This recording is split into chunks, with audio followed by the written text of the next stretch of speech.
नमस्कार, मैं अभिषेक कुमार आप सभी का स्वागत करता हूं फोकस स्टडी विद अभी में। कंप्यूटर की एक complete course Delhi police constable के लिए बनाई गई है।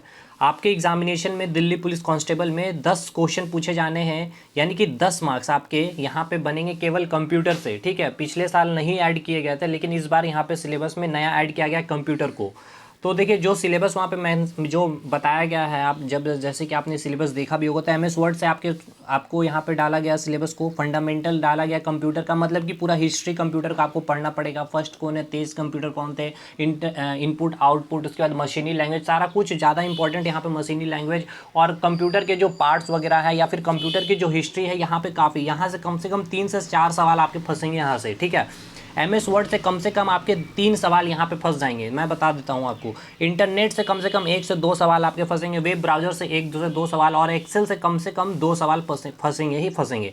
एक्सेल को केवल मैंने यहाँ इंक्लूड नहीं किया, तो बहुत जल्द मैं एक्सेल के ऊपर और जो भी चीज़ें बच जाएगी उसको मैं वहाँ पे इंक्लूड कर दूंगा। मोस्टली मैं इस वीडियो में आपका 8 सवाल यानी कि 8 नंबर आपका यहाँ पे मैंने कोशिश किया है कवर करने की। सॉफ्टवेयर को भी मैंने इसमें ले लिया जहाँ से आपके सवाल पूछे जाते हैं एग्जामिनेशन में। ठीक है, तो कंप्लीट पैकेज है ये आपका फ्री ऑफ कॉस्ट, एकदम फ्री ऑफ कॉस्ट मलाई यहाँ पे कंटेंट आपको मिल रहा है, जो आपको पेड कोर्स में यही चीज़ आपको कम से कम 20 से 25 घंटे में दी जाएगी। और लास्ट एट दी पॉइंट आपको क्या होता है कि वो चीज़ आप रिकॉल ना तो एग्जामिनेशन के टाइम कर पाते, और एक चीज़ क्या होती है कि हमें फिर बोरियत फील हो जाएगी, क्योंकि काफ़ी चीज़ हमें पढ़नी पड़ती है। तो पूरा का पूरा जो यहाँ मलाई मैंने यहाँ रखा है, 8 सवाल आपके एग्जामिनेशन में यहाँ फंसेंगे ही फंसेंगे। दूसरी बात, चीज़ों को मैंने पूरा समझाया है, थ्योरेटिकल भी ये चीज़ें हैं, कंसेप्चुअल, हर एक एक टॉपिक को, हर एक पॉइंट जो वाकई जब आप वीडियो देखोगे तो चीज़ें समझ में आएगी। और साथ में जहाँ भी इमेजेस की ज़रूरत पड़ी मैंने इमेजेस भी लिए। तो आपका सपोर्ट चाहिए। और दिल्ली पुलिस कांस्टेबल के सिलेबस को मैं जीके जीएस, जहाँ पे आपके कम से कम 50 मार्क्स आप पूछे जाने हैं आपके एग्जामिनेशन में, तो हिस्ट्री हो, चाहे पॉलिटी हो, चाहे स्टैटिक पोर्शन हो या ज्योग्राफी, में बहुत जल्द ही स्टार्ट करने वाला हूँ कंटेंट, बेस्ट कंटेंट के साथ फ्री ऑफ कॉस्ट। तो आप सभी का साथ चाहिए। चलिए स्टार्ट करते हैं। और सबसे पहले हम लोग जो स्टार्ट करेंगे कंप्यूटर के हिस्ट्री से, यानी कि कंप्यूटर की फंडामेंटल से। ठीक है, पहले कंप्यूटर, तो सबसे पहले हम लोग कंप्यूटर के बारे में जानते हैं, कंप्यूटर का डेफिनेशन को लेते हैं पहले। कंप्यूटर आखिर चीज़ क्या है? देखिए, computer is a man made electronic machine which store read process data to produce meaningful information as output. ठीक है, मतलब क्या है समझते हैं हम लोग, अब थोड़ी अपने लैंग्वेज में समझते हैं। कंप्यूटर जो है आदमी के द्वारा एक बनाया गया इलेक्ट्रॉनिक मशीन है। ठीक है, जो क्या करती है, डाटा इन्फॉर्मेशन को स्टोर करती है और उसे फिर प्रोसेस करती है, और जिसे हमें एज ए आउटपुट मिलती है बाद में। ठीक है, मतलब कंप्यूटर क्या है कि डाटा को स्टोर करती है, कोई भी इंफॉर्मेशन को स्टोर करती है, उसके बाद उसे क्या करती है, प्रोसेस करती है। ठीक है, स्टोर करती है पहले, उसके बाद क्या करती है, उसे प्रोसेस करती है, उसको फिर बाद क्या करती है, वो प्रोड्यूस करती है एज ए आउटपुट। ठीक है, उसे क्या करती है, प्रोड्यूस करती है मीनिंगफुल इन्फॉर्मेशन एज आउटपुट, उस इन्फॉर्मेशन को वो आउटपुट में हमें प्रोवाइड करती है। ठीक है, तो कंप्यूटर, पहली चीज़ तो ये हो गया कंप्यूटर की डेफिनेशन। कंप्यूटर क्या होता है कि देखिए, कंप्यूटर बिल्कुल डिपेंड करता है हमारे ऊपर। ठीक है, जब तक हम इसे कोई कमांड नहीं देते हैं तब तक कंप्यूटर उस कोई भी काम को नहीं कर सकता है। मतलब कि फुल्ली डिपेंडेंट होता है हमारे ऊपर, जो काम के लिए हम जो कमांड देते हैं कंप्यूटर उस काम को वो करती है। तो अगर राइट इन्फॉर्मेशन देते हैं, मतलब कि अगर मुझे प्रिंट करना है पेज को, तो Ctrl+P हम प्रेस करते हैं, तो उसके बाद वो कंप्यूटर क्या करती है, उस डाटा हमारे कमांड को लेती है, उसे प्रोसेस करती है, उसके बाद प्रिंटर के थ्रू वो प्रिंट होकर के हमें आउटपुट मिलती है। ठीक है, लेकिन हमें प्रिंट करना है और हम लोग कर रहे हैं Ctrl+V, तो Ctrl+V यूज़ हम लोग करते हैं पेस्ट ऑप के लिए। ठीक है, तो वहाँ पे कंप्यूटर क्या करेगी, एरर शो करेगी और हमें आउटपुट नहीं मिलेगा।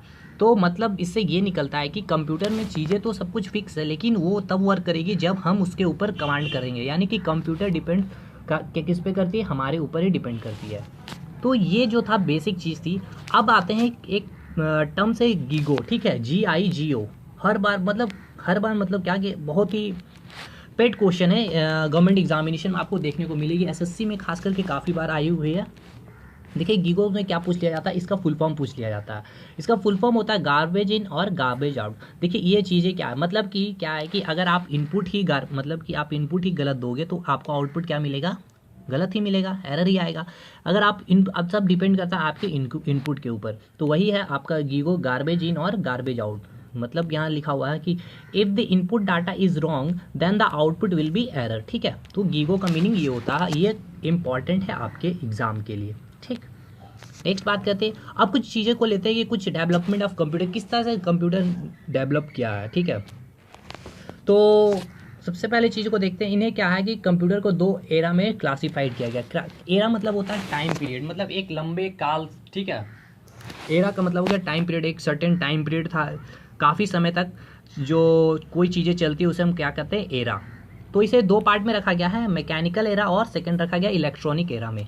मैकेनिकल एरा मतलब क्या होता है कि सिंपल लैंग्वेज में समझिएगा, उसे क्या कहते हैं कि जैसे कि हम लोग अपने फिजिकली कोई चीज़ को करते हैं उसे हम लोग कहते हैं मैकेनिकल, और इलेक्ट्रॉनिक वो होता है कि जो खुद ही चीज़ों को क्या किया जाता है, प्रोसेस की जाती है इलेक्ट्रॉनिक वे में, ठीक है। जिसमें हम लोग कुछ नहीं करते, वो इलेक्ट्रॉनिक मतलब सब कुछ प्रोग्राम सेट होता है, और वो प्रोग्राम केवल क्या करना पड़ता है, हमें रन करना पड़ता है, और उसके बाद वो सारी काम की जाती है। लेकिन मैकेनिकल एरा में क्या होता है कि हमें सब कुछ एज ए फिजिकल वर्क करना पड़ता है, उसके बाद ही कोई चीज़ फंक्शन काम में करती है। तो मैकेनिकल एरा ये था। देखिए क्वेश्चन यहाँ से कभी कभार पूछ लिए जाते हैं, मैं बताता हूँ क्या क्या क्वेश्चन आते हैं, इसलिए मैंने इसको लिया है, अदरवाइज कोई ज़रूरी नहीं था लेना इतना डीपली जाने का। देखिए जैसे मैकेनिकल एरा था पहला, तो इनको क्या है कि मशीन जो ऑटोमेटिक परफॉर्म करती थी यहाँ पे, ठीक है।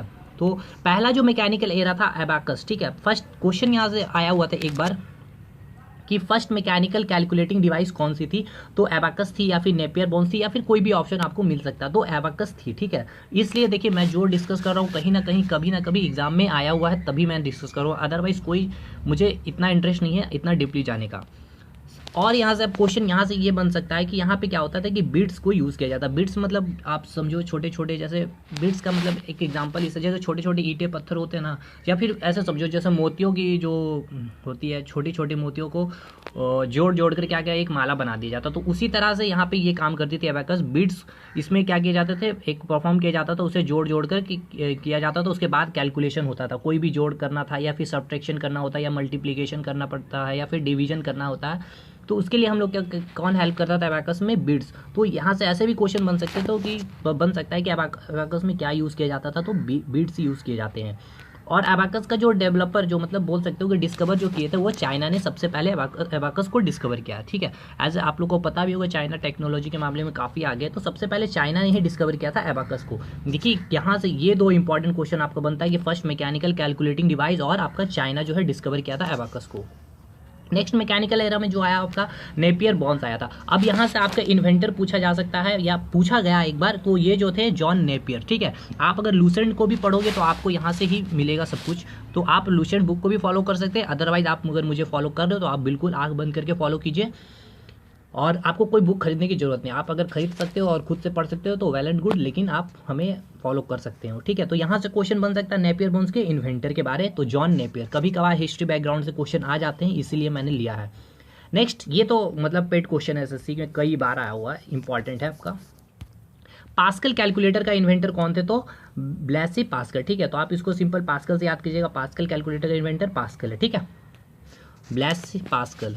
नेक्स्ट, ये very very important analytical engine. अब यहाँ पे आपको क्या मिल सकता है, कभी कभी एक बार एमटीएस में आया हुआ था, हाँ, एसएससी का एमटीएस जो पेपर होता है एक, तो इसमें पूछा गया था डिफरेंस इंजन। अब एनालिटिकल इंजन को डिफरेंस इंजन भी कहा जाता है, ये कई लोगों को पता नहीं होगा, यहाँ से कंफ्यूज हो जाता है आदमी। तो एनालिटिकल इंजन या आ जाए या फिर डिफरेंस इंजन पूछ लिया जाए, तो इनके जो इन्वेंटर थे, मतलब डिस्कवर जो किए थे, वो थे चार्ल्स बेबेज, ठीक है, ठीक। नेक्स्ट बात कर रहे थे फिफ्थ पॉइंट, टेबुलेटिंग मशीन। अब टेबुलेटिंग मशीन के जो इन्वेंटेड के वो कौन थे, आपके हरमन हॉलरिथ थे, हरमन और हॉलरिथ थे, ठीक है। और यहाँ पे क्या किया था कि सबसे मतलब यहाँ पे जो यूज़ किया गया था, पंच कार्ड का यूज़ किया गया था। इस डिवाइस में क्या यूज़ किया गया था, पंच कार्ड में। तो जैसे मैंने बताया एबाकस में क्या यूज़ किया गया था आपका, बिट्स, और टेबुलेटिंग मशीन में क्या यूज़ किया गया, पंच कार्ड। देखिए एग्जाम में पूछा गया था पंच कार्ड का जो डेवलपर कौन थे, तो हरमन हॉलरिथ थे, ठीक है। एग्जाम में ऐसा पूछा गया था, तो देखिए यहाँ इतना घुमा कर भी आ सकता है एग्जाम में, इसलिए मैंने ये दोनों पॉइंट को इंक्लूड कर दिया है एक में ही, ताकि आप अगर कहीं भी आए एग्जाम में तो आप समझ सकते हो। तो टेबुलेटिंग मशीन का जो इन्वेंटेड जो थे वो कौन थे, हरमन हॉलरिथ, और पंच कार्ड टेबुलेटिंग मशीन में यूज़ किया जाता था। नेक्स्ट जो मैकेनिकल एरा में आया वो था मार्क 1। ये इनका जो इन्वेंटर है, यहाँ से क्वेश्चन आया हुआ है हॉवर्ड आइकन, मतलब इनके जो इन्वेंटर जो थे मार्क 1 का, हॉवर्ड आइकन। अभी तक मैंने मैकेनिकल एरा से जितने टॉपिक मैंने अभी तक बताया है, यहाँ से सारे क्वेश्चन आए हुए। आप प्रीवियस ईयर के क्वेश्चन खोलिएगा, एनालिटिकल इंजन आया हुआ है, पास्कल कैलकुलेटर आया हुआ है, एबाकस पूछा गया था, एबाकस के जो इन्वेंटर कौन थे, फर्स्ट मैकेनिकल एरा कौन सा डिवाइस था, एबाकस था। यहाँ से क्वेश्चन आया हुआ आपका मार्क 1 पूछा गया है एग्जाम में, हॉवर्ड आइकन। तो इन सारी चीज़ों को आपको रटना है पूरा, ठीक है। अब आते हैं मैकेनिकल एरा के बाद इलेक्ट्रॉनिक एरा। तो इलेक्ट्रॉनिक एरा में सबसे पहला क्वेश्चन यहाँ से इनके फुल फॉर्म से ही बनते हैं। देखिए कई बार पूछा गया ENIAC का फुल फॉर्म। तो इलेक्ट्रॉनिक एरा में सबसे पहला जो डिवाइस आया था ENIAC, ठीक है। तो इनका जो फुल फॉर्म था electronics numerical integrator and calculator. तो इसको आप रट जाइए, electronics numerical integrator and calculator, ठीक है। फर्स्ट डिजिटल कंप्यूटर आपका ये पूछा गया, तो ये जो था आपका ENIAC, ठीक है। ENIAC electronics numerical integrator and calculator. Next पूछा गया है आपका कि इनका जो डेवलप किया गया था, किन्होंने डेवलप किया है, तो जॉन डब्ल्यू मैकाले, ठीक है। जॉन डब्ल्यू मैक्यूली जो भी बोल सकते हो, प्रोनाउंस कर सकते हैं, John W Mauchly and John Presper Eckert, ठीक है। थोड़ा सा नाम डिफिकल्ट है, आप लोग देख लीजिएगा नाम को, ठीक है। तो इलेक्ट्रॉनिक्स अगर पूछा जाएगा फर्स्ट डिजिटल कंप्यूटर तो ENIAC का फुल फॉर्म रट जाइए, हर बार पूछा गया, बहुत बार पूछा गया। ये देखिए इसका यूज़ किस लिए किया जाता था कि वेदर का फोरकास्टिंग के लिए, ठीक है, मौसम विभाग में यूज़ किया जाता है और अदर साइंटिफिक पर्पस में यूज़ किया जाता है, ठीक है। तो जितने भी साइंटिफिक पर्पस के लिए यूज़ किए जाते हैं तो ENIAC कंप्यूटर का ही इस्तेमाल किया जाता है मतलब, ठीक है। तो यहाँ से क्या क्या आपके इंपॉर्टेंट हो गया, आपका फुल फॉर्म हो गया फर्स्ट डिजिटल कंप्यूटर और इनका जो इन्वेंटर है जॉन डब्ल्यू मैक्यूले और ये, ठीक है, देख लीजिए अपना, याद कर लीजिएगा ये नाम। नेक्स्ट जो आया था आपका EDVAC, ठीक है। EDVAC शायद आपको दिख नहीं रहा होगा, मैं लिख दे रहा हूँ EDVAC। नेक्स्ट जो इलेक्ट्रॉनिक एरा में डिवाइस आया था EDAC, इनका क्या करना है, आपको फुल फॉर्म रट जाना है और इनके इन्वेंटर का नाम आपको रटना है। तो इनका जो फुल फॉर्म है electronic discrete variable automatic computer. देखिए अगर क्लियर नहीं दिख रहा तो आप सुनिएगा, electronics discrete variable automatic computer, ठीक है। तो इनका फुल फॉर्म रट जाइए और इनके जो इन्वेंटर थे जॉन वॉन न्यूमैन, ठीक है, जॉन वॉन न्यूमैन, ये आपके लिए इंपॉर्टेंट है यहाँ पे। नेक्स्ट जो इलेक्ट्रॉनिक एरा में आया था वो आपके था यूनिवैक, UNIVAC, यूनिवैक, ठीक है। अब चीज़ों को समझते हैं यूनिवैक से क्या क्या क्वेश्चन आया था। तो इनका क्या करना है, आपको फुल फॉर्म रटना है यूनिवर्सल ऑटोमेटिक कंप्यूटर। और जो इनके इन्वेंटर था इकट थे और जॉन डब्ल्यू मैक्यूली, मतलब कि जो ENIAC के जो इन्वेंटर थे वही थे, यूनिवैक के भी थे। तो ईजिली आप ये याद कर लोगे। अब हो गया ये आपका मैकेनिक एरा और इलेक्ट्रॉनिक्स एरा, ठीक है। तो यहाँ से क्वेश्चन ये सब आए हुए हैं, तो ये आपके साथ मैंने डिस्कस कर लिया डेवलपमेंट ऑफ कंप्यूटर। अब चीज़ों को हम लोग जनरेशन, वेरी वेरी इंपॉर्टेंट, मतलब ये आज के पार्ट का तो ये सबसे इंपॉर्टेंट टॉपिक ही है, इसको आप करना है आपको। और मैं ना इतना मतलब कि अच्छी तरह से नोट्स बनाकर आपके लिए लाया हूँ कि आपको कुछ और चीज़ को पढ़ना, मतलब कि किताब पढ़िएगा तो परेशान हो जाइएगा पढ़ते पढ़ते, चीज़ों को तो पहले समझ नहीं पाओगे आप और उसमें से इंपॉर्टेंट क्या है वो नहीं समझ पाओगे। तो जितना क्वेश्चन जनरेशन से आया हुआ उसको मैंने बिल्कुल छाट करके अलग किया हुआ। तो अभी तक जितना बताया वो भी इंपॉर्टेंट और अभी से जो मैं बताऊँगा वो सारा इंपॉर्टेंट है आपके लिए। देखिए फर्स्ट जनरेशन की बात करते हैं, तो जनरेशन आपका और यहाँ पे कैरेक्टरिस्टिक आपको यहाँ मिलेगा, ठीक है। तो फर्स्ट जनरेशन से पहला क्वेश्चन क्या पूछा गया था कि फर्स्ट जनरेशन जो कंप्यूटर का था उसमें क्या इस्तेमाल किया गया था, वैक्यूम ट्यूब का इस्तेमाल किया गया था सर्किट में, ठीक है। वेरी वेरी इंपॉर्टेंट, कई बार आया हुआ है। सिंपल सा क्वेश्चन बनेगा यहाँ से, कौन सा ट्यूब, वैक्यूम ट्यूब इन सर्किट। तो फर्स्ट जनरेशन में आपका क्या इस्तेमाल किया गया था, वैक्यूम ट्यूब, ठीक है। नेक्स्ट आपसे यहाँ पूछ सका जाता है कि यहाँ पे क्या जो मेमोरी जो स्टोरेज किया जाता था मेमोरी का, उसके लिए क्या यूज़ किया गया था, मैग्नेटिक ड्रम का, ठीक है। मैग्नेटिक ड्रम का यूज़ किया गया था फॉर स्टोरिंग मेमोरी, ठीक है। स्टोरिंग करने के लिए क्या यूज़ किया गया था फर्स्ट जनरेशन में, मैग्नेटिक ड्रम। और उसके बाद ये क्या था कि जो जनरेशन में जो मशीन काम करती थी, मशीन लैंग्वेज के ऊपर काम करती थी। देखिए ये इंपॉर्टेंट नहीं है, अभी तक पूछा भी नहीं क्या है और पूछा भी नहीं जाएगा, पूछा जाएगा आपसे यहाँ से और यहाँ से इसके एग्जाम्पल। तो ENIAC और यूनिवैक जो है इसके एग्जाम्पल है फर्स्ट जनरेशन की। तो आपको यहाँ मेनली ये तीनों चीज़ आपको याद होनी चाहिए कि वैक्यूम ट्यूब यूज़ किया गया था फर्स्ट जनरेशन में और मैग्नेटिक ड्रम का यूज़ किया गया था मेमोरी के लिए। इसके जो एग्जाम्पल है ENIAC और यूनिवैक है। देखिए मैं बार बार रिपीट कर दे रहा हूँ ताकि आपको बाद में आपको ज़्यादा मेहनत नहीं करना पड़े, वीडियो को देखते ही टाइम आपका रिवीजन हो जाए, ठीक है। इसीलिए मैं आपको साथ बार बार रिवीजन भी कर रहा हूँ। सेकंड जनरेशन में आते हैं। अब सेकंड जनरेशन से जो इंपॉर्टेंट चीज़ है उसको हम लोग डिस्कस करते हैं। फिर से आता, देखिए इसका ईयर भी था लेकिन ईयर इंपॉर्टेंट नहीं है, इसलिए मैंने ईयर मेंशन नहीं किया है क्योंकि ज़्यादा देख के और टेंशन होता है, इसलिए मैंने ईयर मेंशन ही नहीं किया। सेकंड जनरेशन ईयर नहीं आएगा, बिल्कुल बिंदास रहिए आप लोग, किताब में आपको ईयर मिलेगा, इसलिए आप टेंशन मत होइएगा। सेकंड जनरेशन से इंपॉर्टेंट पॉइंट पहला है कि इसमें क्या किया गया था कि ट्रांजिस्टर का यूज़ किया गया था वैक्यूम ट्यूब के जगह में। देखिए फर्स्ट जनरेशन में क्या हुआ था कि सर्किट में हमने क्या यूज़ किया था, वैक्यूम ट्यूब को यूज़ किया था, लेकिन सेकंड जनरेशन में हमने क्या यूज़ किया, ट्रांजिस्टर का यूज़ किया, ठीक है। Very very important. Next high level programming language यहाँ पे यूज़ किया गया था, वहाँ पे मशीन लैंग्वेज इस्तेमाल किया गया था, यहाँ पे हाई लैंग्वेज प्रोग्रामिंग लैंग्वेज का यूज़ किया गया था। जैसे पहला जो लैंग्वेज था कोबॉल और सेकंड जो था आपका फॉरट्रेन। तो वेरी वेरी इंपॉर्टेंट ये फर्स्ट पॉइंट, सेकंड पॉइंट। और इसका जो एग्जांपल है, आप एग्जांपल रट जाइए, IBM 1401, हनीवेल 200, ठीक है, हनीवेल 200, IBM 1401, ये आपको याद होना चाहिए, एग्जाम में पूछा गया है। तो ये हो गया सेकंड जनरेशन से। फर्स्ट जनरेशन में आपका इंपॉर्टेंट था वैक्यूम ट्यूब और जो मेमोरी स्टोर किया जाता था मैग्नेटिक ड्रम से, और इसके एग्जांपल EN IAC और यूनिवैक। सेकंड जनरेशन से इंपॉर्टेंट आपका ट्रांजिस्टर को ने रिप्लेस कर दिया था वैक्यूम ट्यूब को, और high level programming language COBOL और फोर्टोन का इस्तेमाल किया गया था सेकंड जनरेशन में, ठीक है। IBM 1401 इसके एग्जाम्पल हो गए। थर्ड जनरेशन से जितना क्वेश्चन है आया, अब उसको हम लोग यहाँ पे बात करते हैं। थर्ड जनरेशन, चलिए थर्ड जनरेशन को हम लोग समझते हैं। थर्ड जनरेशन जो आया था, यहाँ पे क्या किया गया था, वेरी वेरी इंपॉर्टेंट, कई बार आया हुआ है, यहाँ पे IC का यूज़ किया गया था। IC हो गया आपका इंटीग्रेटेड सर्किट, ठीक है, ये जो लिखा हुआ इंटीग्रेटेड सर्किट। तो क्वेश्चन में पूछा जाएगा कि IC कौन से जनरेशन में यूज़ किया गया था, first generation, second generation, third generation. Third generation question यहाँ ऐसे भी बन सकता है कि थर्ड जनरेशन में सर्किट में कौन क्या चीज़ यूज़ किया गया था, या आपका IC इंटीग्रेटेड सर्किट यूज़ किया गया था, या फिर वैक्यूम ट्यूब यूज़ किया गया था, या फिर ट्रांजिस्टर यूज़ किया गया था। तो आपका IC इंटीग्रेटेड सर्किट यूज़ किया गया था, ठीक है। नेक्स्ट आपका पॉइंट है ट्रांजिस्टर ने क्या किया था, रिप्लेस कर दिया था यहाँ पे सेमीकंडक्टर का। चीज़ों को समझिए आप।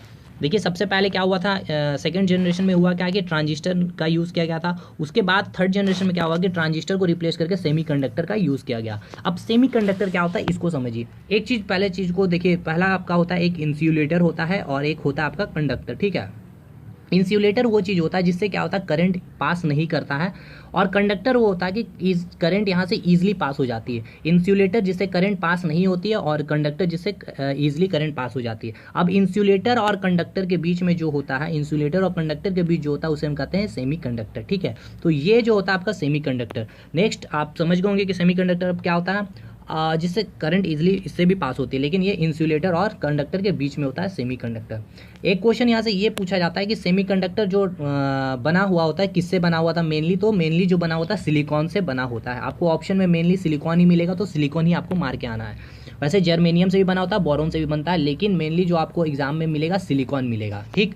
देखिए जितना क्वेश्चन बन सकता है मैं वो सारा कुछ आपके साथ डिस्कस कर रहा हूँ।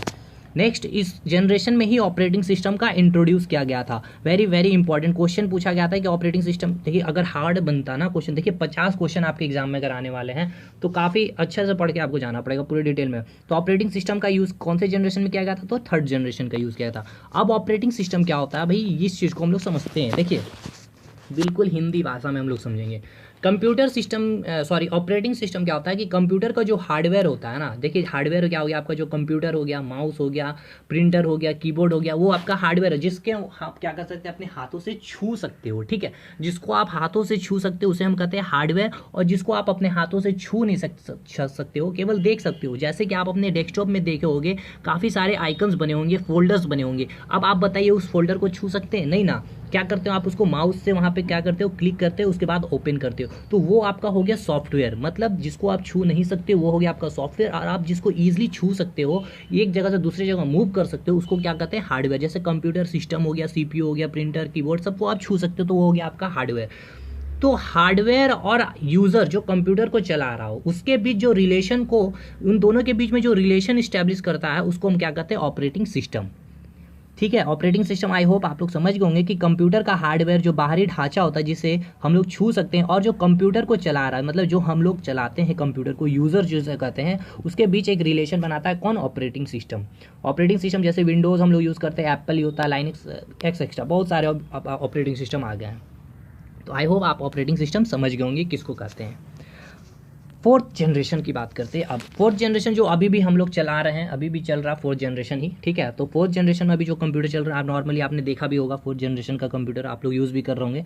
देखिए फोर्थ जनरेशन में क्या हुआ, माइक्रो प्रोसेसर का इंट्रोडक्शन हो गया था फोर्थ जनरेशन में। Very very important, fourth generation में क्या हुआ, माइक्रो प्रोसेसर का इंट्रोडक्शन हुआ।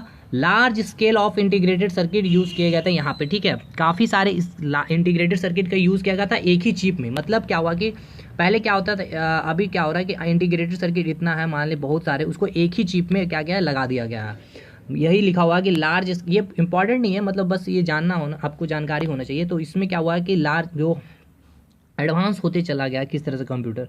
Large scale of integrated circuit use किए गए। ये सारे इंटीग्रेटेड सर्किट एक ही सिलिकॉन चिप में बने होते हैं, ठीक है। एक चिप होता है, इसमें ही सारे इंटीग्रेटेड सर्किट बने होते हैं, ठीक है। बहुत सारे लार्ज स्केल में बने होते हैं एक ही चिप के अंदर। देखिए आज आपने देखा भी होगा चिप का साइज इतना ही, उसमें कितने सारे इंटीग्रेटेड सर्किट बने होते हैं।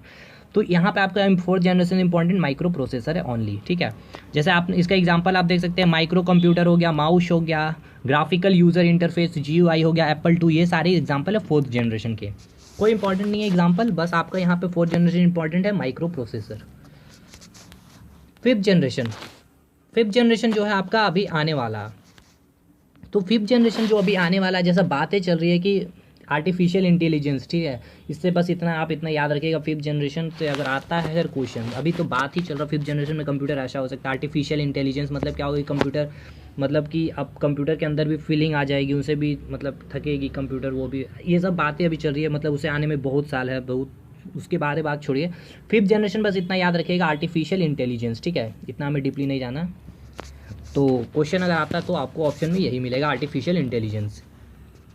अब चीज़ों को देखते हैं क्लासिफिकेशन। अब कंप्यूटर भी कई तरह के कंप्यूटर होते हैं, सुपर कंप्यूटर होता है, mini computer, main frame computer. बस जल्दी जल्दी से इसको खत्म करेंगे, यहाँ से क्वेश्चन बस जो आए हुए हैं उसको मैं आपको बस शेयर कर देता हूँ। सुपर कंप्यूटर क्या होता है, super computer most powerful computer होता है, लार्ज इन साइज होते हैं और वेरी एक्सपेंसिव होते हैं, और जिनका storage data computer in other computer. जिसका देखिए मतलब सुपर कंप्यूटर क्या होता है, काफ़ी ज़्यादा पावरफुल कंप्यूटर होते हैं, मतलब बहुत इनका जो साइज होता है, मतलब एक जो रूम होता है उस साइज में आपको मिलेंगे ये सुपर कंप्यूटर, ठीक है। इसमें जो डाटा स्टोर करने की जो पावर होती है, कंपेयर करोगे आप अदर कंप्यूटर से, उसके बहुत ही मतलब आप उसका कोई कंपैरिजन ही नहीं कर सकते हो कि इतना डाटा वहाँ पे स्टोर किया जा सकता है, ठीक है। सुपर कंप्यूटर में आप उसका साइज, आप एक रूम से भी बड़ा होता है सुपर कंप्यूटर का साइज।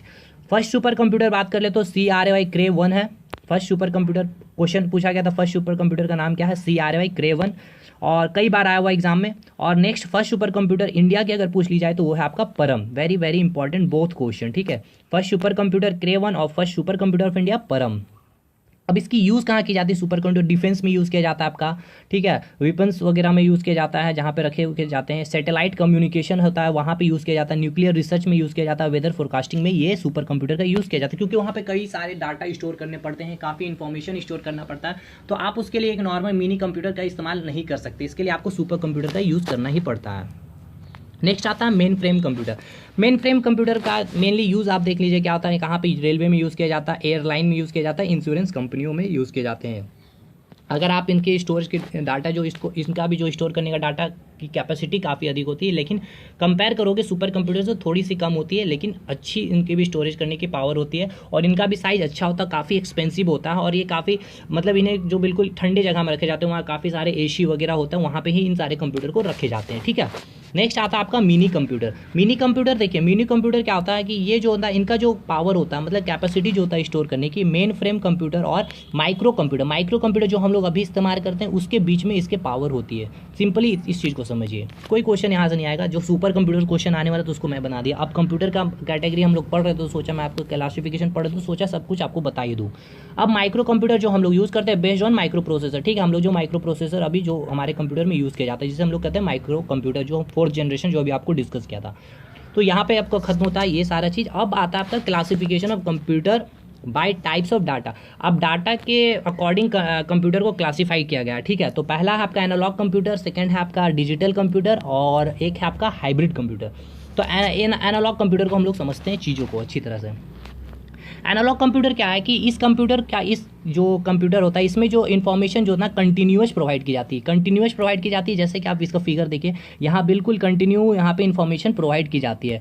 आपने देखा होगा जैसे कि हॉस्पिटल में मरीज को जब हार्ट की जो प्रॉब्लम होती है तो वहाँ पे इस तरह से आपने देखा होगा बनते चलता है। तो ये आपका हो गया एनालॉग कंप्यूटर वो होता है, ठीक है। ये एनालॉग का वो शाइन हो गया, ठीक है। तो दिस कंप्यूटर प्रोवाइड क्या करता है, कंटिन्यूअस इन्फॉर्मेशन। और एक चीज़ इसमें ये क्या है कि input data is not number. क्या क्वेश्चन यहाँ से ये पूछा जाता है कि इसमें जो इनपुट डाटा वो क्या होता है, नंबर होता है? नहीं, नंबर नहीं होता, एक फिजिकल क्वांटिटी होता है, like pressure, speed, voltage, temperature. Example है वोल्टेज और प्रेशर, कई बार आया हुआ वोल्टेज और प्रेशर। तो इनपुट डाटा क्या होता है एनालॉग कंप्यूटर का, प्रेशर और वोल्टेज, याद रखिएगा स्पीड और टेम्परेचर भी होता है, नंबर नहीं होता है। इनपुट डाटा नंबर नहीं होता है, याद रखिएगा एनालॉग कंप्यूटर में। जो चीज़ मैं स्ट्रेस डाल रहा हूँ आप उसको रट जाइए। यहाँ पे एक क्वेश्चन है, ये पूछा नहीं जाता, ये आपको बस जानना है कि यहाँ पे इन्फॉर्मेशन कंटिन्यूअस दी जाती है एनालॉग कंप्यूटर। जैसे आप इसका ग्राफ देख रहे होंगे, ये बिल्कुल कंटिन्यूअस। इसमें क्या होता है कि इसका जो वैल्यू होता है 0 भी होता है, पॉजिटिव भी होते हैं और नेगेटिव भी होती है, ठीक। चलिए अब बात करते हैं हम लोग डिजिटल कंप्यूटर की। डिजिटल कंप्यूटर क्या होता है? डिजिटल कंप्यूटर में क्या होता है कि in this computer physical quantities are symbol और नंबर, ठीक है। यहाँ पे जो इनपुट डाटा होता है या तो आपका कोई सिंबल होगा, ठीक है, या तो कोई सिंबल होगा या कोई नंबर होगा, 1 2 3 कुछ भी नंबर होगा। कोई फिजिकल क्वांटिटी, यहाँ पे प्रेशर, टेम्परेचर, वोल्टेज होगा। वेरी वेरी इंपॉर्टेंट, देखिए जो बोल रहा हूँ एकदम रट जाइएगा। यहाँ पे क्या किया जाता है, it provide us discrete unit. Discrete unit मतलब क्या होता है कि कंटिन्यूअस यहाँ पे कुछ चीज़ें नहीं होती इन्फॉर्मेशन। देखिए यहाँ पे जैसे आप देख रहे होंगे कि ये आपका है एक इन्फॉर्मेशन यहाँ, या फिर कुछ देर बाद यहाँ आएगी, या फिर एक यहाँ, मतलब कि कंटिन्यूअस नहीं है, कुछ गैप आपके इसके बीच में होगा। तो ये आपको देखिए यहाँ फिगर आप देखिए, और इसकी जो वैल्यू होती है या तो 0 होगी या तो पॉजिटिव, कभी नेगेटिव नहीं होती है, ठीक।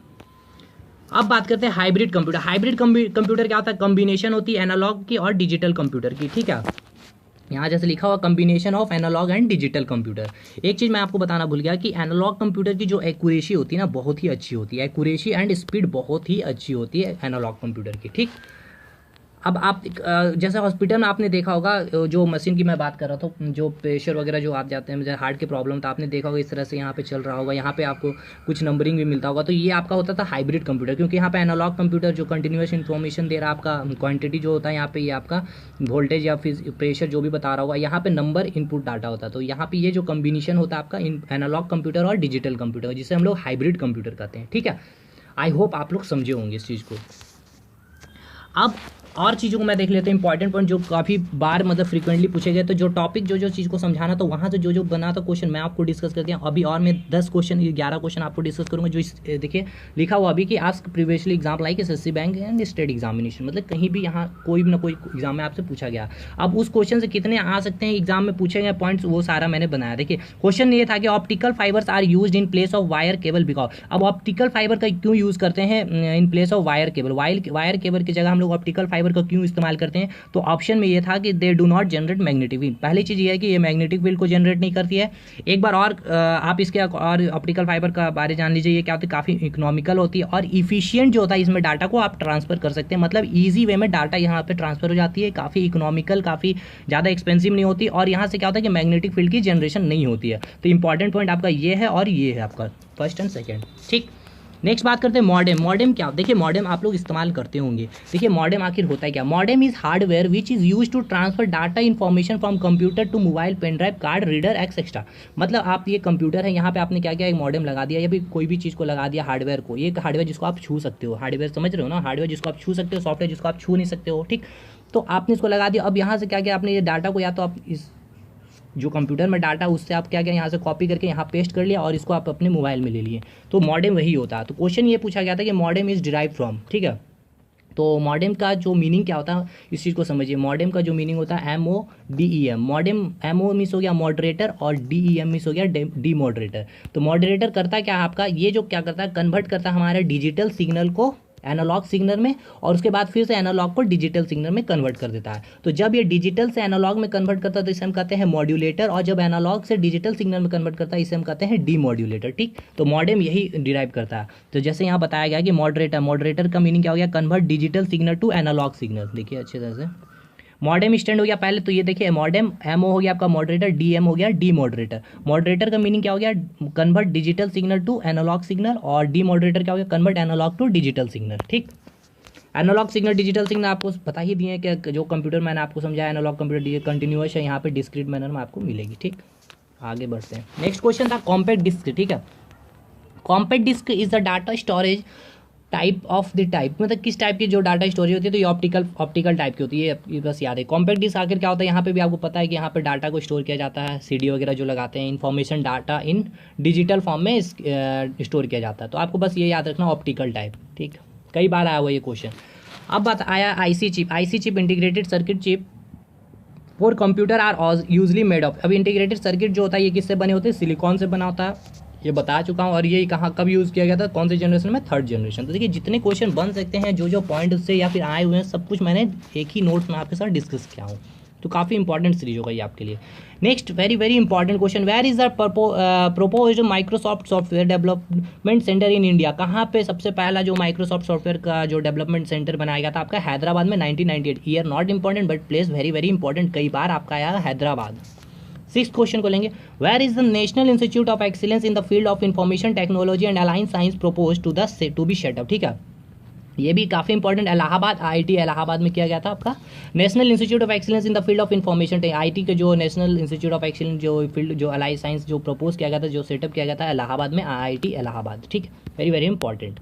7th question, how much data does a standard floppy disk? देखिए फ्लॉपी डिस्क का मेन पूछा गया कि कितना वो डाटा स्टोर कर सकती है। मेन इसकी स्टैंडर्ड साइज क्या होती है, तो 1.44 MB होता है, काफ़ी कम डाटा को स्टोर करती है। ये भी एक स्टोरेज डिवाइस में भी डाटा को स्टोर किया जाता था। सिंपल ये एक स्टोरेज डिवाइस है। एक बार पूछा गया था क्वेश्चन की स्टैंडर्ड फ्लॉपी डिस्क क्या है, तो ये एक स्टोरेज डिवाइस है और इसकी जो स्टैंडर्ड साइज है 1.44 MB। वेरी वेरी इंपॉर्टेंट, याद कर लीजिए, रट जाइए। An electronic device that process sound from instruction in A mini file is. देखिए कभी कभी फाइल में क्या होता है, कोई भी इंस्ट्रक्शन आता है तो जो साउंड हमें आता है उस किसके थ्रू आता है? सिंथेसाइजर के थ्रू आता है। वेरी वेरी इंपॉर्टेंट, इस चीज़ को देखिए, काफ़ी कॉम्प्लिकेटेड क्वेश्चन है। सिंथेसाइजर आखिर क्या होता है, देखिए इस चीज़ को समझते हैं। It generate electric signal which is convert into sound through hardware like speaker headphone. ठीक है, ये क्या करती है, ये एक इलेक्ट्रिक सिग्नल मतलब ये जनरेट करती है, जिसको क्या किया जाता है, कन्वर्ट कर दिया जाता है साउंड किसके थ्रू? हार्डवेयर, एक जैसे कि कोई स्पीकर हार्डवेयर या फिर हेडफोन के थ्रू उस साउंड को क्या किया जाता है, फिर से कन्वर्ट कर दिया जाता है, इलेक्ट्रिक सिग्नल को साउंड में कन्वर्ट कर दिया जाता है। ठीक है, तो सिंथेसाइजर यही करता है। कोई भी आप जैसे कि कोई आपके जैसे कि इंस्ट्रक्शन आपको आता हो कोई फोल्डर को ओपन करते टाइम, तो वो कौन जो साउंड आपको मिलता है किसके थ्रू मिलता है? सिंथेसाइजर के थ्रू ही मिलता है। ये क्या करती है, एक इलेक्ट्रिक सिग्नल को प्रोवाइड करती है, उसके बाद ये इलेक्ट्रिक सिग्नल को वो हेडफोन या फिर स्पीकर क्या कर देती है, साउंड में कन्वर्ट कर देती है, जो आपको सुनाई देता है। ठीक, next 9th question, very very important, रट जाइए भैया। A technique for producing animation in which one image changes into another is called morphing। देखिए जो एनिमेशन आपने कई बार देखा होगा, वन इमेज होता है फिर दूसरी इमेज आ जाती है, उसे हम क्या कहते हैं? मॉर्फिंग कहते हैं। MORPHING, morphing. 10th क्वेश्चन को लेते हैं, who develop the concept of email? Very very important. तो डेवलप का जो ईमेल का जो कंसेप्ट डेवलप किया गया था वो रे टॉमलिंसन ने किया था। 11th question, Microsoft PowerPoint is a software design to create. तो जो ये जो माइक्रोसॉफ्ट पावर पॉइंट जो सॉफ्टवेयर है ये डिज़ाइन किया जाता है किस लिए? मल्टीमीडिया प्रेजेंटेशन तैयार करने के लिए। ठीक है, मल्टीमीडिया प्रेजेंटेशन तैयार करने के लिए माइक्रोसॉफ्ट पावर पॉइंट का यूज़ किया जाता है। ठीक है, मल्टीमीडिया प्रेजेंटेशन के लिए। अब मल्टीमीडिया क्या होती है, देखिए मल्टीमीडिया वो होती है कि यहाँ पे जो इन्फॉर्मेशन होती है, कॉम्बिनेशन होती है आपकी ग्राफिक्स की, टेक्स्ट की, साउंड की, वीडियो एनिमेशन। मतलब क्या, सिंपल भाषा में समझिए, कई सारे आपको कुछ चीज़ें वहाँ पे लिखे मिलेंगे, जैसे अभी मिलेगा आपको, फिर आपको वहाँ पे काफ़ी सारा कोई इमेज आपको देखने मिल जाएगा पहाड़ का, उसके बाद आपको कोई साउंड वहाँ पे मिल जाएगा देखने को, कोई और एक्स्ट्रा फोटो मिल जाएगा देखने को, तो एक एनिमेशन आपको देखने को मिल जाएगा, कोई ऐसे आ रहा है, ऐसे आ रहा है, वैसे आ रहा है। तो ये चीज़ें जो होती है आपकी मल्टीमीडिया होती है। मतलब सिंपल कि माइक्रोसॉफ्ट पावर पॉइंट के थ्रू हम लोग क्या करते हैं, मल्टीमीडिया प्रेजेंटेशन की तैयारी करते हैं, मतलब बनाते हैं, डिज़ाइन करते हैं। और मल्टीमीडिया क्या होता है मैं आपको समझा दिया। नेक्स्ट हाँ, तो आज के लिए बस फ्रेंड इतना ही, जितना मैंने आज करवाया आप उसको रटिए, अच्छे तरह से नोट्स बनाइएगा। फ्रेंड कैसा लगा वीडियो प्लीज़ कमेंट करके मुझे बताइएगा, वीडियो को लाइक कीजिएगा अगर अच्छा लगा, वो इतना सपोर्ट कर सकते हैं। नेक्स्ट पार्ट 2 जल्दी मिलते हैं हम लोग फिर से। और इंग्लिश का जो मैंने पार्ट 1 अपलोड किया आप लोग उसको अच्छे से देखिए, दोस्तों तक शेयर कीजिए, लाइक कीजिए। और पार्ट 2 में सारा इंपॉर्टेंट रूल ही बताऊंगा और पार्ट 3 में आपको क्वेश्चन में शेयर कर दूंगा। ठीक है, चलिए मिलते हैं, थैंक यू। नमस्कार, मैं अभिषेक आप सभी का स्वागत करता हूं फोकस स्टडी विद अभी में। आज कंप्यूटर का हम लोग MS वर्ड कंप्लीट कर लेंगे पूरे डिटेल में। ठीक है, इसके बाद आपको एक भी मतलब डाउट नहीं बचेगा। मैं जितना कोशिश करूंगा कि आपका डाउट ना बचे, और आपको बस करना है क्या, आज का वीडियो पूरे अंत तक देखिएगा और अच्छे से एक एक चीज़ को सुनिएगा। ठीक है, और इसके बाद आपको रात में करना ये है कि आप एक किताब बस पढ़ डालिएगा। ठीक है, MS वर्ड का कोई भी बुक हो, कोई भी पब्लिकेशन का हो, चाहे वो लूसेंट का हो, चाहे वो अरिहंत का हो, चाहे वो महिंद्रा का, किसी भी पब्लिकेशन का आपको मिले, उसको एक बार MS वर्ड पूरे पढ़ना। आपको जो जो चीज़ आपको वर्ड मिले वो सारा, क्योंकि मैं आज सारा कुछ आपको एक एक टर्म समझा दूंगा, तो अगर आप उसको एक बार देख लेंगे तो और भी क्लियर हो जाएंगे, क्योंकि यहाँ से आपके 5 से 6 क्वेश्चन बनेंगे। और आप लोग किस तरह से तैयारी कर रहे हैं JSSC में, अगर आप लोग को सिलेक्शन चाहिए पंचायत सेक्रेटरी में, तो ये पेपर कंप्यूटर का आपका स्ट्रांग होना ही जरूरी है। कम से कम 35 क्वेश्चन आपको यहाँ से सही करके आने होंगे, क्योंकि 15 क्वेश्चन कम से कम टंकन से आएगा, और टंकन में आपको बहुत चीज़ें रटनी हैं। तो जो चीज़ें रटनी हैं तो उसमें आप स्कोर कर पाओगे कम, पहली बात मैं बता देता हूँ, क्योंकि उसमें बहुत चीज़ें रटनी है, आप एग्जाम में जाके भूल जाओगे। मैं बता देता हूँ पहली बात, ठीक है। तो उसको रटना मैं तो बोलूँगा ही नहीं कि आप उसको पहले रटो, रट रहे हो, सही सही बात है, वेल एंड गुड है आपके लिए, अगर आपके पास इतनी कैपेबिलिटी है या फिर आपके पास इतनी टाइम है, रटो। लेकिन जो कंप्यूटर का बेसिक जो ये सिलेबस आपका इधर चल रहा है, इसमें अगर आप 35 स्कोर कर लेते हो तो आप समझो एक बहुत अच्छे स्कोर कर रहे हो। और इसके बाद आपका एक लैंग्वेज पेपर, मतलब मैं स्ट्रेटजी शेयर करने ही कल रात में आया था, लेकिन बात बन नहीं पाई, नेटवर्क कनेक्शन नहीं हो पाया सही। और फर्स्ट टाइम मेरा लाइव था, तो मैंने सोचा नहीं था कि इतने लोग लाइव मुझे मिल जाएंगे, मतलब अनएक्सपेक्टेड हो गया था सब कुछ, मतलब अप्रॉक्स कम से कम 100-150 लोग आ ही गए थे। तो वो सारा चीज़ मैं शेयर करना चाह रहा था रात में। अब मैं 15 डेज़ का एक स्ट्रैटेजी आपके साथ शेयर करूंगा जरूर, कि किस रूट में आपको चलना सही होगा, ठीक है। देखते हैं, उस पर वीडियो बन जाएगी तो मैं आपको ज़रूर दे दूंगा, कोशिश करूंगा, ठीक है। तो स्टार्ट करते हैं हम लोग माइक्रोसॉफ्ट विंडोज़ के ऊपर, ठीक है। तो जो मैंने वीडियो कंप्यूटर के ऊपर दिया था, उसको आप लोग अगर अच्छे से फॉलो किए हैं तो मैं सच बता रहा हूँ, आपका कंप्यूटर पेपर बहुत अच्छा जाएगा। सबसे पहले हम लोग समझते हैं कि माइक्रोसॉफ्ट विंडोज़ क्या होता है, इसके डेफिनेशन को पहले समझते हैं। देखिए, it is an operating system and GUI, मैंने ये लिखा है कि it is an operating system, पहले यहाँ तक आप समझिए ये क्या लिखा हुआ, it is an operating system and GUI। अब ऑपरेटिंग सिस्टम क्या होता है और GUI क्या होता है, इसको समझते हैं। ऑपरेटिंग सिस्टम किसे कहते हैं, मैंने बताया था आपको पार्ट 1 में कि जो कंप्यूटर होता है, कंप्यूटर के जो भी हार्डवेयर होते हैं, जैसे हार्डवेयर क्या हो गया आपका, जिसे आप क्या कर सकते हो, छू सकते हो, फिजिकली आप जिसे टच कर सकते हो उसे हम कहते हैं हार्डवेयर, और सॉफ्टवेयर उसे कहते हैं जिसे आप छू नहीं सकते हो, ठीक है। जैसे आपने देखा होगा, फोल्डर बने हुए देखे होंगे आपने कंप्यूटर के डेस्कटॉप में, उसे क्या आप छू सकते हैं, नहीं छू सकते हैं। कंप्यूटर में कौन सा ऑपरेटिंग सिस्टम डला हुआ है, क्या आप उसे छू सकते हैं, नहीं छू सकते हैं। कंप्यूटर में जो पावर पॉइंट चलता है, क्या आप उसे छू सकते हैं, नहीं छू सकते, तो वो आपके सॉफ्टवेयर हो गए। तो ऑपरेटिंग सिस्टम करता क्या है, जो कंप्यूटर के हार्डवेयर होते हैं और कंप्यूटर का जो यूज़र है, मतलब जो बंदा इसे यूज़ कर रहा है, इसे जो चला रहा है इस कंप्यूटर को, इसके और इसके बीच में एक रिलेशनशिप इस्टेब्लिशमेंट करता है कौन, ऑपरेटिंग सिस्टम, ठीक है। विदाउट ऑपरेटिंग सिस्टम आपका कंप्यूटर यूजलेस है, विदाउट ऑपरेटिंग सिस्टम, ठीक है। तो आपके कंप्यूटर में कोई ना कोई ऑपरेटिंग सिस्टम होंगे ही इंस्टॉल, जैसे विंडोज़ हो गए, लिनक्स हो गया, मतलब मैंने पार्ट 1 में इसके बारे में अच्छे से डिटेल में समझा दिया। तो सिंपली समझ जाइए कि ऑपरेटिंग सिस्टम क्या होता है, यूजर्स और कंप्यूटर के हार्डवेयर में एक रिलेशनशिप इस्टेब्लिशमेंट करता है। और ये क्या है आपका माइक्रोसॉफ्ट विंडोज़, एक GUI है। तो सबसे पहले क्वेश्चन ये पूछ लिया जाता है कि GUI का फुल फॉर्म क्या होता है, ग्राफिकल यूज़र इंटरफेस, मैंने लिखा है ग्राफिकल यूज़र और इंटरफेस।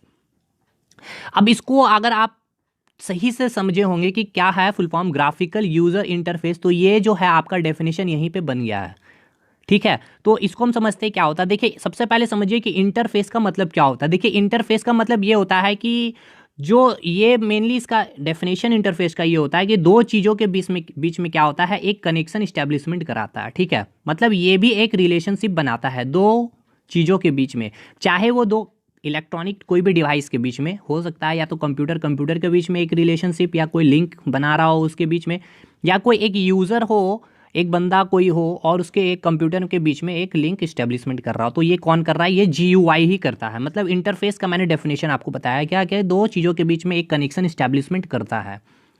अब किसके बीच करता है, यूज़र मैंने बता दिया, और किस थ्रू करता है, तो ग्राफिकल, मतलब क्या होता है कि कुछ भी इमेजेस के थ्रू या फिर कुछ रेखा, कुछ चित्र यहाँ बने होंगे, उसके थ्रू आपको ये इंटरफेस कराता है, मतलब कनेक्शन कराती है कौन, GUI, ठीक है। तो ये आपका डेफिनेशन हो गया ग्राफिकल यूजर इंटरफेस का। तो माइक्रोसॉफ्ट विंडोज़ क्या हो गया आपका, it is an operating system and GUI, ठीक है। आई होप आप लोग समझ गए होंगे GUI क्या होता है। अब एक क्वेश्चन आपका यहां से बनता है कि फाउंडर ऑफ माइक्रोसॉफ्ट, ठीक है। अब ऑप्शन में आप लोग देखिएगा कि बिल गेट्स है या फिर पॉल एलन है या फिर दोनों है। तो अगर दोनों है तो दोनों आप लोग, बिल गेट्स ने जो मतलब चेयरमैन ऑफ माइक्रोसॉफ्ट थे, किसके साथ इन्होंने मतलब माइक्रोसॉफ्ट का फाउंडेशन किए थे, तो पॉल एलन के साथ, ठीक है। तो आपको ऑप्शन देख लेना है, उसके अकॉर्डिंग आप टिक करके आ जाओगे, ठीक। तो ये चीज़ मैंने लिखा था कि देखिए, ये डॉस का सिंप्लीफाइड फॉर्म है, जो डॉस के कमांड का इसमें एक आइकन होता है जो कंप्यूटर और यूज़र इंटरफेस के बीच एक रिलेशन बनाता है, लाइक पिक्चर ग्राफिकल आइकन्स के द्वारा। तो मैंने आपको क्या बताया, GUI वही चीज़ मैंने बताया कि इंटरफेस का काम क्या था, कनेक्शन करना दो चीज़ों के बीच, यूज़र और कंप्यूटर के बीच, ग्राफिकल वे में। मतलब ऑपरेटिंग सिस्टम में भी तो मैंने आपको बताया था क्या, कि कंप्यूटर के हार्डवेयर और यूज़र के बीच रिलेशनशिप बनाता है ये, लेकिन मैंने यहाँ क्या डिफरेंस बताया आपको, यहाँ पे मैंने आपको बताया कि ग्राफिकल वे में, मतलब कि कोई इमेजेस वहाँ पे होंगे, कोई आपके आइकन्स वहाँ पे प्रेजेंट होंगे, कोई आपके वहाँ पे डिज़ाइन या रेखा चित्र वगैरह वहाँ पे कोई प्रेजेंट होंगे, उसके थ्रू यूज़र के और कंप्यूटर के बीच में एक इंटरफेस क्रिएट करता है, GUI। ठीक है, यही होता है ग्राफिकल यूज़र इंटरफेस। इसको हम और अच्छे से आपको समझाएंगे और आगे चलेंगे तो आपकी चीज़ें और क्लियर होते चल जाएगी। ठीक है, वही मैंने देखिए लिखा है लाइक पिक्चर, ग्राफिक्स, रेखा चित्र या आइकन्स के द्वारा। आइकन्स क्या होता है मैं आपको समझाऊंगा अभी, बिल्कुल बिंदास रहना आपको। ठीक है, अभी जो भी चीज़ समझाए बस आप उसको माइंड में आप रखने रहना। ठीक है, अब देखिए क्या हुआ था मेनली, देखिए MS विंडोज आने का रीज़न क्या था कि जो पहले चल रही थी आपकी डॉस, ठीक है, डिस्क ऑपरेटिंग सिस्टम, ये जो चल रही थी, मतलब इसमें बहुत सारे हमें कमांड देने होते थे, बहुत सारे कमांड रटना पड़ता था। कोई भी चीज़ अगर हमें करना होता तो हमें एक कमांड देना होता था उसके, जैसे कि डायरेक्ट DIR, बहुत सारे चीज़ें इसमें कमांड आते थे, मतलब सारे चीज़ कमांड के ऊपर डिपेंड करता था। अगर आपको कमांड याद नहीं है तो आप वो काम नहीं कर सकते थे।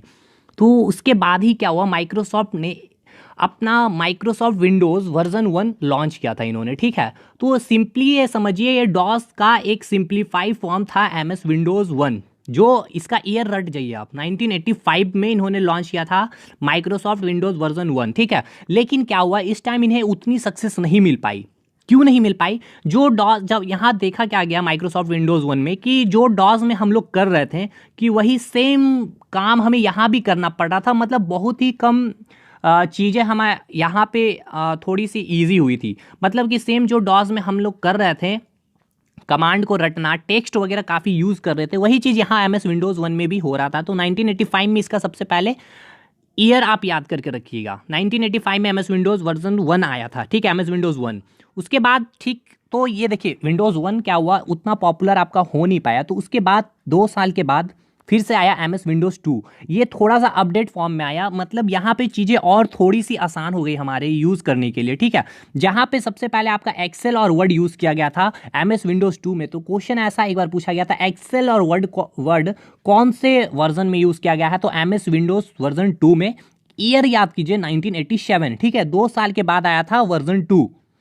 नेक्स्ट, अब इसके बाद ये भी पॉपुलर हुए थे लेकिन इतना पॉपुलर ये नहीं हो पाया। उसके बाद MS विंडोज़ वर्जन 3 आया 1990 में, और ये समझिए विंडोज़ माइक्रोसॉफ्ट के लिए एक सुनहरा, ये गोल्डन टाइम था। यहाँ से जो MS विंडोज़ ने आपका जो पकड़ पकड़ा, मतलब समझिए आज 90% कंप्यूटर में जो है विंडोज़ ही है। ठीक है, 90% कंप्यूटर में जो MS विंडोज़ ही चलता है। तो यहाँ से फिर अब MS विंडोज़ अपनी सक्सेस को, मतलब समझिए कि सक्सेस की सीढ़ी में ये चढ़ गई थी MS विंडोज़। तो ये वर्जन 3 1990 में आई, फिर विंडोज़ 95 आया आपका 1995 में, ये सारा ईयर आपका इंपॉर्टेंट है। फिर आया 98, विंडोज़ 98 में। तो ये किस तरह से याद रखना आपको, पहला ईयर आप याद कीजिए 1985, वर्जन 2 आया 2 साल के बाद 87 आप मार लोगे, वर्जन 3 आया किसी 3 साल के बाद, फिर उसको कर देना 90 में हो गया, 95 में आया, 98 में आया, फिर ME माइक्रोसॉफ्ट विंडोज़ ME जो आया 2000 में आया, XP 2004 में आया, ये आपको सब पता होगा, और विस्टा जो आया 2007 में आया। ठीक है, तो ये आपका जो है ईयर आपको याद होना है। एक्सेल और वर्ड कौन से वर्जन में आया था ये आपको याद यहाँ पे होना है। ठीक, तो ये चीज़ें यहाँ पे हम लोग खत्म कर लिए, हिस्ट्री जो विंडोज़ का था। कुछ एक्सटेंशन फाइल से क्वेश्चन आते हैं, देखिए किस तरह से क्वेश्चन आपको यहाँ पे पूछा जाएगा एक्सटेंशन फाइल से। देखिए आपको दे दिया हुआ रहेगा .exe। देखिए हमेशा एक्सटेंशन फाइल 3 वर्ड का ही होता है। देखिए DOC 3 वर्ड है, .dat, .txt, .hlp। अब यहाँ से आपको पूछ लिया जाता है एग्जीक्यूटेबल फाइल का एक्सटेंशन कोड क्या है, तो .exe है, या फिर exe का सीधा फुल फॉर्म पूछ लिया जाएगा तो एग्जीक्यूटेबल फाइल इसे कहा जाता है। ठीक है, नेक्स्ट DOC क्या होता है, वर्ड डॉक्यूमेंट फाइल। मतलब क्या है ये एक्सटेंशन फाइल, इसको आप समझिए। जैसे कि आप कोई भी फाइल को अगर सेव करते होगे, आपने मान लिया कि रिज्यूम बनाया हुआ, ठीक है, आपने रिज्यूम बनाया है, उसको आपने सेव किया है, आपने जैसे मैंने रिज्यूम बनाया अपना, ठीक है, अब मैंने क्या किया, फाइल जाके इसे मैंने क्या कर दिया, सेव कर दिया। ठीक है, सेव किया या सेव एज कर दिया। अब मैंने सेव एज कर दिया या सेव कर दिया, तो अब यहाँ से मुझे पूछा जाएगा इस फाइल का नाम आपको क्या डालना है। तो मैं जो भी नाम डाल देता हूँ, ABHI अभी नाम डाल दिया। उसके बाद जो भी यहाँ पे ये अपने आप जो है DOC फॉर्म ले लेगा, अगर ये डॉक्यूमेंट है तो। ठीक है, जो भी चीज़ें आपके होंगे, DOC हो या फिर एग्जीक्यूटेबल फाइल हो, तो वो अपने आप .exe आ जाएगी। आपको यहाँ कुछ नहीं करना, ये ऑटोमेटिक ये ले लेती है।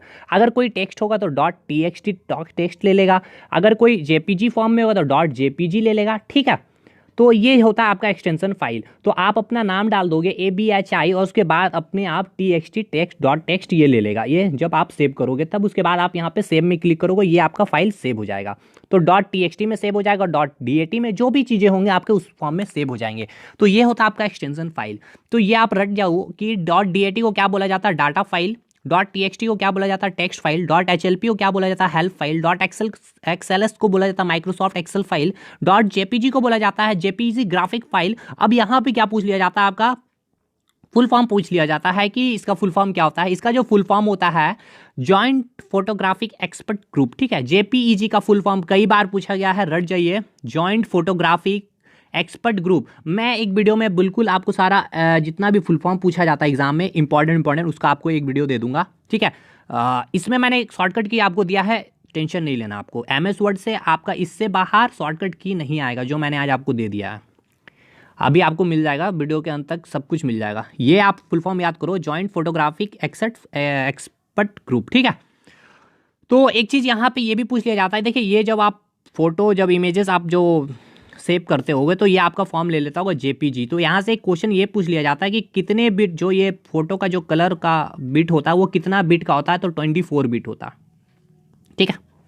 ये आप ये क्या करो, इसको आप पढ़ जाओ, 24 बिट का होता है। इसमें क्वेश्चन पूछा जाएगा कि JPEG में जो फोटो, जो कलर फोटो जो सेव होते हैं वो कितने बिट के होते हैं, तो 24 बिट के होते हैं, समझे आप, इसको आप लिख लो।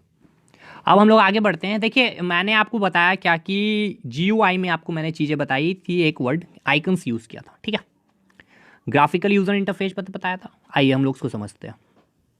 जैसे मैंने आपको बताया ग्राफिकल यूज़र इंटरफेस, ध्यान से सुनिएगा आप लोग, कि इंटरफेस का मतलब मैंने बताया था दो चीज़ों के बीच क्या करती है, ये कनेक्शन प्रोवाइड करती है, या तो यूज़र के बीच और कंप्यूटर के बीच, या फिर कंप्यूटर के बीच ये कनेक्शन प्रोवाइड करती है। तो ये आप ग्राफिकल वेज में मतलब कि कुछ इमेजेस होगी, ठीक है। अब ये सोचिए आपकी GUI लाने से मतलब MS विंडो फिर क्यों सक्सेस क्यों होता है यहाँ पे आखिर, ठीक है। डॉस भी तो चल ही रहा था। देखिए रीज़न ये था कि डॉस में हमें काफ़ी सारे कमांड देने पड़ते थे, काफ़ी सारे कमांड याद करने पड़ते थे। अगर मैं कमांड भूल गया तो वो काम मैं नहीं कर पा सकता था, ठीक है। लेकिन जैसे MS विंडोज़ ने आया, GUI जो ग्राफिकल यूज़र इंटरफेस ने क्या कर दिया, अब इसने क्या किया, जैसे देख रहे हो आप फेसबुक, ठीक है।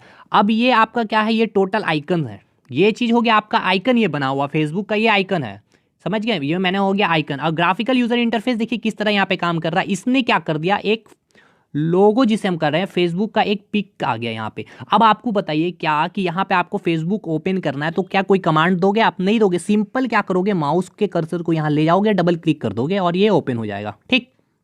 आपका फेसबुक खुल जाएगा, यहाँ से यूट्यूब खुल जाएगा, यहाँ से आपका टेलीग्राम खुल जाएगा, यहाँ से आपका व्हाट्सअप खुल जाएगा, जो भी चीज़ें होंगे यहाँ से काफ़ी चीज़ें आसान होती चली गई। तो इस कारण क्या हुआ आपका कि MS वर्ड जो हो गया, MS विंडोज जो होगा काफ़ी सक्सेस इस तरह से यहाँ पे आई। तो डॉस का सिंप्लीफाइड फॉर्म ही है आपका MS वर्ड, सिंपली याद रखिएगा। तो ये आपका आइकन है, ठीक है, ये आपका आइकन है। और ग्राफिकल यूज़र इंटरफेस आपको समझ में आ गया। देखिए इमेजेस यहाँ पे लग गई है आपकी चिड़िया की, तो आप यहाँ बस फोटो को देखकर आप समझ जाओगे कि ये आपका क्या है, ट्विटर है, ये आपका व्हाट्सअप है, ये आपका यूट्यूब है, ठीक है। तो ये आपका ग्राफिकल यूज़र इंटरफेस है, मतलब यहाँ पे आपको कोई कमांड नहीं देना पड़ेगा यूट्यूब खोलने के लिए, सिंपली आप जाके क्लिक करोगे और वो आपका ओपन हो जाएगा, ठीक। आई होप आप समझ गए होंगे इस इमेज को देखने के बाद। देखिए कुछ एक्सटेंशन फाइल और भी होते हैं, इसको भी आप रट जाओ। .bs का फुल फॉर्म होता है बेसिक प्रोग्राम फाइल, .bak होता है बैकअप डाटा फाइल, और .wab होता है साउंड वेव फाइल, ठीक है। तो ये 10 एक्सटेंशन फाइल आपको क्या होने चाहिए, बिल्कुल रटे होने चाहिए, एकदम टिप में होने चाहिए, एग्जाम में हमेशा पूछे ही जाते हैं इससे। और ये हमेशा एक्सटेंशन फाइल 3 वर्ड के ही होते हैं, ठीक है, ये आपको पता होना चाहिए।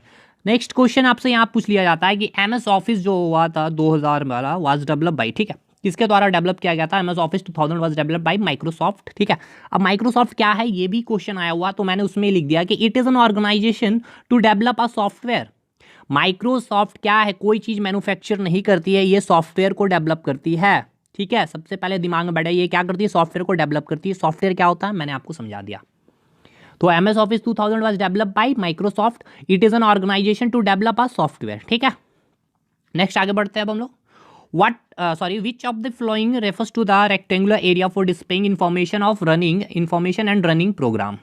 देखिए यहाँ बहुत ब्लंडर मिस्टेक आप लोग करते हो, इस क्वेश्चन में इसको हम लोग सबसे पहले समझते हैं पहले, ठीक है। देखिए क्या यहाँ क्वेश्चन पूछा गया है कि which of the following refers to the rectangular area for displaying information and running program, मतलब इनमें से कौन है जो भी आपके कंप्यूटर में दिखता है, डिस्प्ले कर रहा है, ठीक है, कौन सा फॉर्म में, रेक्टेंगुलर, ये आपका रेक्टेंगुलर फॉर्म में जो भी इंफॉर्मेशन रनिंग करते हैं प्रोग्राम में, उसे हम क्या करते हैं। देखिए कहाँ कंफ्यूजन आपका होता है, डायलॉग बॉक्स तो होता नहीं है, मेनू होगा नहीं, कंफ्यूजन यहाँ होता है विंडोज होगा या फिर डेस्कटॉप होगा। तो आप सबसे पहले इनका डेफिनेशन आप क्लियर कर लो तो इसका क्वेश्चन आप इजीली कर जाओगे। तो देखिए डेस्कटॉप किसे बोलते हैं हम लोग पहले समझ लेते हैं। देखिए डेस्कटॉप हम इसे बोलते हैं, सिंपली समझ याद रखना, सिंपली भाषा में बोल रहा हूँ, जो भी वॉलपेपर होता है ना उसे हम डेस्कटॉप करते हैं। ये मेरे लैपटॉप का वॉलपेपर है तो इससे ही हम डेस्कटॉप बोलेंगे, जहाँ पे आपको सारे फोल्डर आइकन्स वगैरह देखने को यहाँ मिल रहे होंगे, ठीक है। देखिए आपको मैंने ग्राफिकल यूजर इंटरफेस बताया तो मैं आपको बोल दूंगा कि आप भैया मुझे बताओ कि चलिए पीडीएफ का जो एडोब रीडर है उसे आप ओपन करो, तो आप क्या हुआ कोई कमांड मुझे दोगे, नहीं दोगे कमांड, सिंपली आप माउस को यहाँ लेकर जाओगे, कर्सर को यहाँ पे डबल क्लिक करोगे, ये ओपन हो जाएगा। तो देखिए ग्राफिकल यूजर इंटरफेस यही है। आई होप अब आप लोगों को क्लियर हो गया। हाँ तो अब मैं आपको बता रहा था डेस्कटॉप, तो ये आपका डेस्कटॉप है, जहाँ आपका वॉलपेपर होता है उसे ही डेस्कटॉप कहते हैं। सिंपल सी लैंग्वेज में अगर आप समझना चाहते हो तो ये याद रखना, जहाँ आपका ये वॉलपेपर उसे हम डेस्कटॉप करते हैं, ठीक है। आगे बढ़ते हैं। अब हम समझते हैं कि विंडोज़ किसे कहते हैं, है ना। देखिए विंडोज़ जो होता है ना, आपका कोई भी प्रोग्राम जब आप ओपन करते हो तो जो ओपन होता है हम उसे कहते हैं विंडोज। जैसे MS वर्ड आपने ओपन किया तो डेस्कटॉप में MS वर्ड एक ओपन हो जाता है, उससे हम कहते हैं विंडोज़। तो क्वेश्चन क्या पूछा गया है, which of the following refers to the rectangular area for displaying information and running program. जो प्रोग्राम रन कर रहा तो वो कहाँ, विंडोज़ में ना शो करेगा, ठीक है। तो आई होप आप लोग क्वेश्चन को समझ होंगे। अब एक क्वेश्चन देखिए इंटरफेस से ही पूछ लिया गया था कि अगर इंटरफेस का अगर आपको कंसेप्ट क्लियर नहीं है तो ये क्वेश्चन आप यहाँ गलती कर सकते हो, तो क्योंकि ऑप्शन जो था बहुत ही क्लोज ऑप्शन था, मैंने ऑप्शन लेना भूल गया। अगर आप ऑप्शन देखते हो तो आप भी कंफ्यूज हो जाओगे। क्वेश्चन पूछा गया था कि which techniques to link to computer, मतलब पूछा गया था कि दो कंप्यूटर को लिंक करने किया जाता, उस टेक्निक को क्या कहा जाता है। दो कंप्यूटर है आपका ये, ठीक है, इसको जो लिंक कर रहा है इस लिंक के टेक्निक को क्या कहते हैं, तो इंटरफेस ही कहते हैं। मैंने इंटरफेस का डेफिनेशन आपको बहुत अच्छे से समझा दिया है। दो चीजों के बीच में जो भी कनेक्शन एस्टैब्लिशमेंट होता है उसे ही हम इंटरफेस कहते हैं। तो यहाँ देखिए दो कंप्यूटर के बीच में क्या किया जा रहा है, लिंक किया जा रहा है। लिंक मतलब क्या करना, दोनों को जोड़ना, तो उस टेक्निक को क्या कहते हैं, इंटरफेस कहते हैं। कुछ शॉर्टकट की है, एकदम रट जाइए इसको, हम आपको बताते चलते हैं। अब देखिए F5 का यूज क्यों करते हैं, कई बार क्वेश्चन आया हुआ, रिफ्रेश करने के लिए जो भी एक्टिव विंडोज है, ठीक है, रिफ्रेश करने के लिए जो आपका विंडोज एक्टिव है। अब एक्टिव विंडोज क्या होता है, थोड़ा सा वेट कीजिए मैं आपको समझा दूंगा, ठीक है। एक्टिव विंडोज क्या होता है सिंपली अभी भी आप समझ सकते हो। जैसे कि आपने MS वर्ड खोल दिया, ठीक है, MS वर्ड का मैं पिक्चर आपको दिखा दूंगा अभी। MS वर्ड आपने खोल लिया है, अब इसके बाद एक और MS वर्ड आपने खोल दिया या कोई और भी प्रोग्राम आपने खोल दिया है, लेकिन आप कर क्या रहे हो, MS वर्ड पे काम कर रहे हो। तो ये जो काम कर रहे हो ना जिसपे, वो आपका एक्टिव विंडो हो गया, और अदर जो खुला हुआ है वो डीएक्टिवेट है, मतलब कि वो अभी एक्टिवेट नहीं है। उसके ऊपर जब देखोगे उसका कलर बिल्कुल ही हल्का कलर होगा उसके ऊपर, ठीक है, मतलब कि वो अभी एक्टिव फॉर्म में नहीं है। आपका जो काम चल रहा है रिज्यूम बनाने का, ये आपका एक्टिव विंडोज है। तो यही बात जब बोला जा रहा है कि जब आप F5 प्रेस करते हो तो जो आपका एक्टिव विंडोज होता है वो रिफ्रेश हो जाता है, ठीक। तो क्वेश्चन पूछा जाएगा कि रिफ्रेश करने के लिए हमें कौन सा शॉर्टकट की यूज़ किया जाता है, तो F5 यूज़ किया जाता है। F1 क्यों यूज़ किया जाता है, हेल्प विंडो ओपन करने के लिए। अगर कोई भी चीज़ आपको हेल्प चाहिए होता है विंडोज से तो आप F1 प्रेस करते हो, ठीक है। F10 क्यों यूज़ किया जाता है, एक्टिव प्रोग्राम में मेनू बार ओपन करने के लिए। देखिए आपने कोई प्रोग्राम जैसे ओपन किया हुआ है, उसमें अगर आपको मेनू बार ओपन करना है विदाउट माउस, तो आप क्या करोगे, F10 प्रेस करोगे तो मेनू बार जो होगा, आपका ऑप्शन जो होगा वो खुल जाएगा, ठीक है। मेनू बार आप एक बार बस आपको यही करना है कि आप MS वर्ड को खोल करके ये सारी चीज़ एक बार ट्राई कर लेना, और नहीं कर सकते अगर घर में अगर पॉसिबल नहीं है तो आप इसको बस रट जाओ, क्योंकि ये सारी चीज़ें इंपॉर्टेंट है, ठीक। तो एक्टिव प्रोग्राम में मेनू बार ओपन करना है तो आप क्या करोगे, F10 प्रेस करोगे। शिफ्ट और F10 हम क्यों प्रेस करते हैं, शॉर्टकट बनाने के लिए किसी भी फोल्डर डॉक्यूमेंट को। मतलब क्या, देखिए अगर आपने क्या किया MS वर्ड में आपने क्या किया, रिज्यूम बनाया। अब आपने रिज्यूम पूरा कंप्लीट करने के बाद क्या किया, इसको सेव कर दिया। अब इसको आपने जो सेव किया है, ये सेव करोगे आप, जैसे कि सेव किए, जैसे बटन आपने सेव में क्लिक किया होगा तो आपका पूछेगा ये कहाँ पे आपको सेव करना है। तो आपने क्या किया, ई ड्राइव में जा करके आपने एक फोल्डर बनाया था अभी का, अभी को ओपन करके एक फोल्डर बनाया था डॉक्यूमेंट को ओपन करके यहाँ पे जाके सेव कर दिया था, ठीक है। तो यहाँ पे आपका सेव हो गया है। अगर आपको कल फिर से इसी डॉक्यूमेंट इसी रिज्यूम को ओपन करना है तो आप क्या करोगे, ई ड्राइव में जाओगे, ई ड्राइव में फिर जाओगे अभी फोल्डर में, अभी के फोल्डर को ओपन करोगे, उसमें एक डॉक्यूमेंट का फोल्डर रहेगा, डॉक्यूमेंट को ओपन करोगे तो ये आपका जो रिज्यूम बनाया है वो आपको मिल जाएगा, ठीक है। लेकिन अगर यही डॉक्यूमेंट को आपको डायरेक्ट ओपन करना है तो आप क्या करोगे, इसका शॉर्टकट की बना सकते हो। शॉर्टकट की कैसे बनाओगे, इसको क्या करोगे, सिलेक्ट करके शिफ्ट F10 अगर क्लिक कर देते हो तो इसका शॉर्टकट की बन जाएगा आपके डेस्कटॉप के ऊपर।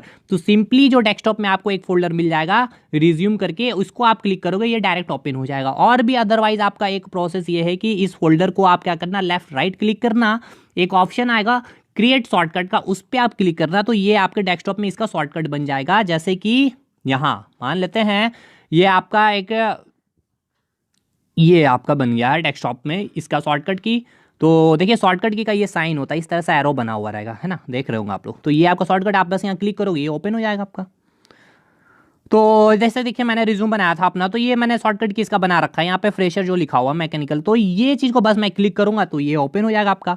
तो ये चीज़ें है मैंने आपको बताने की कोशिश की थी कि सिर्फ F10 प्रेस करके आप सिंपली, अगर नहीं भी समझे हो ना भाई, तो याद रखना शॉर्टकट बनाने के लिए किसी भी फोल्डर डॉक्यूमेंट को हम सिर्फ F10 प्रेस करते हैं। शिफ्ट F3 क्यों यूज करते हैं, कैपिटल और स्मॉल लेटर में लिखने, कैपिटल और स्मॉल लेटर आपको पता होगा, शिफ्ट और F3 से हम कर सकते हैं।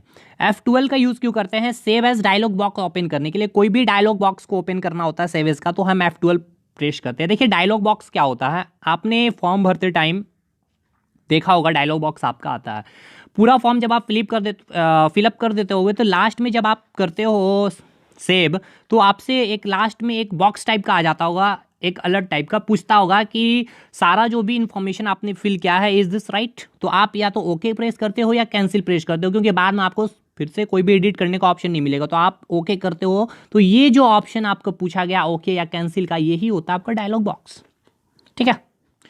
Next tab. अब टैब का यूज क्या होता है, नेक्स्ट ऑप्शन में जाना हो या फिर नेक्स्ट टेबल या बॉक्स में जाना हो, उसे हम कहते हैं टैब का यूज करके।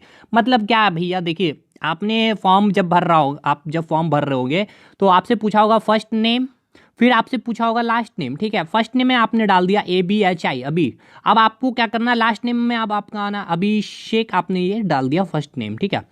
लास्ट नेम में अब आपको डालना है कुमार, तो इसके बाद आप माउस से यहाँ पे क्लिक करोगे। लेकिन आप चाहते विदाउट माउस क्लिक किए यहाँ आना, तो आप टैब बटन को जैसे प्रेस करोगे आप यहाँ पे आ जाओगे। तो यही चीज़ है टैब का यूज़, नेक्स्ट ऑप्शन में जाना हो या नेक्स्ट टेबल में। नेक्स्ट टेबल मतलब क्या है कि ये आपका एक टेबल बना हुआ, ठीक है, ये आपका टेबल बना हुआ। आपने यहाँ लिख दिया 0, अब आपको यहाँ लिखना है 1, ठीक है। आपने यहाँ 0 लिख दिया है तो भैया आपको कर्सर यहाँ मूव करना होगा लिखने के लिए।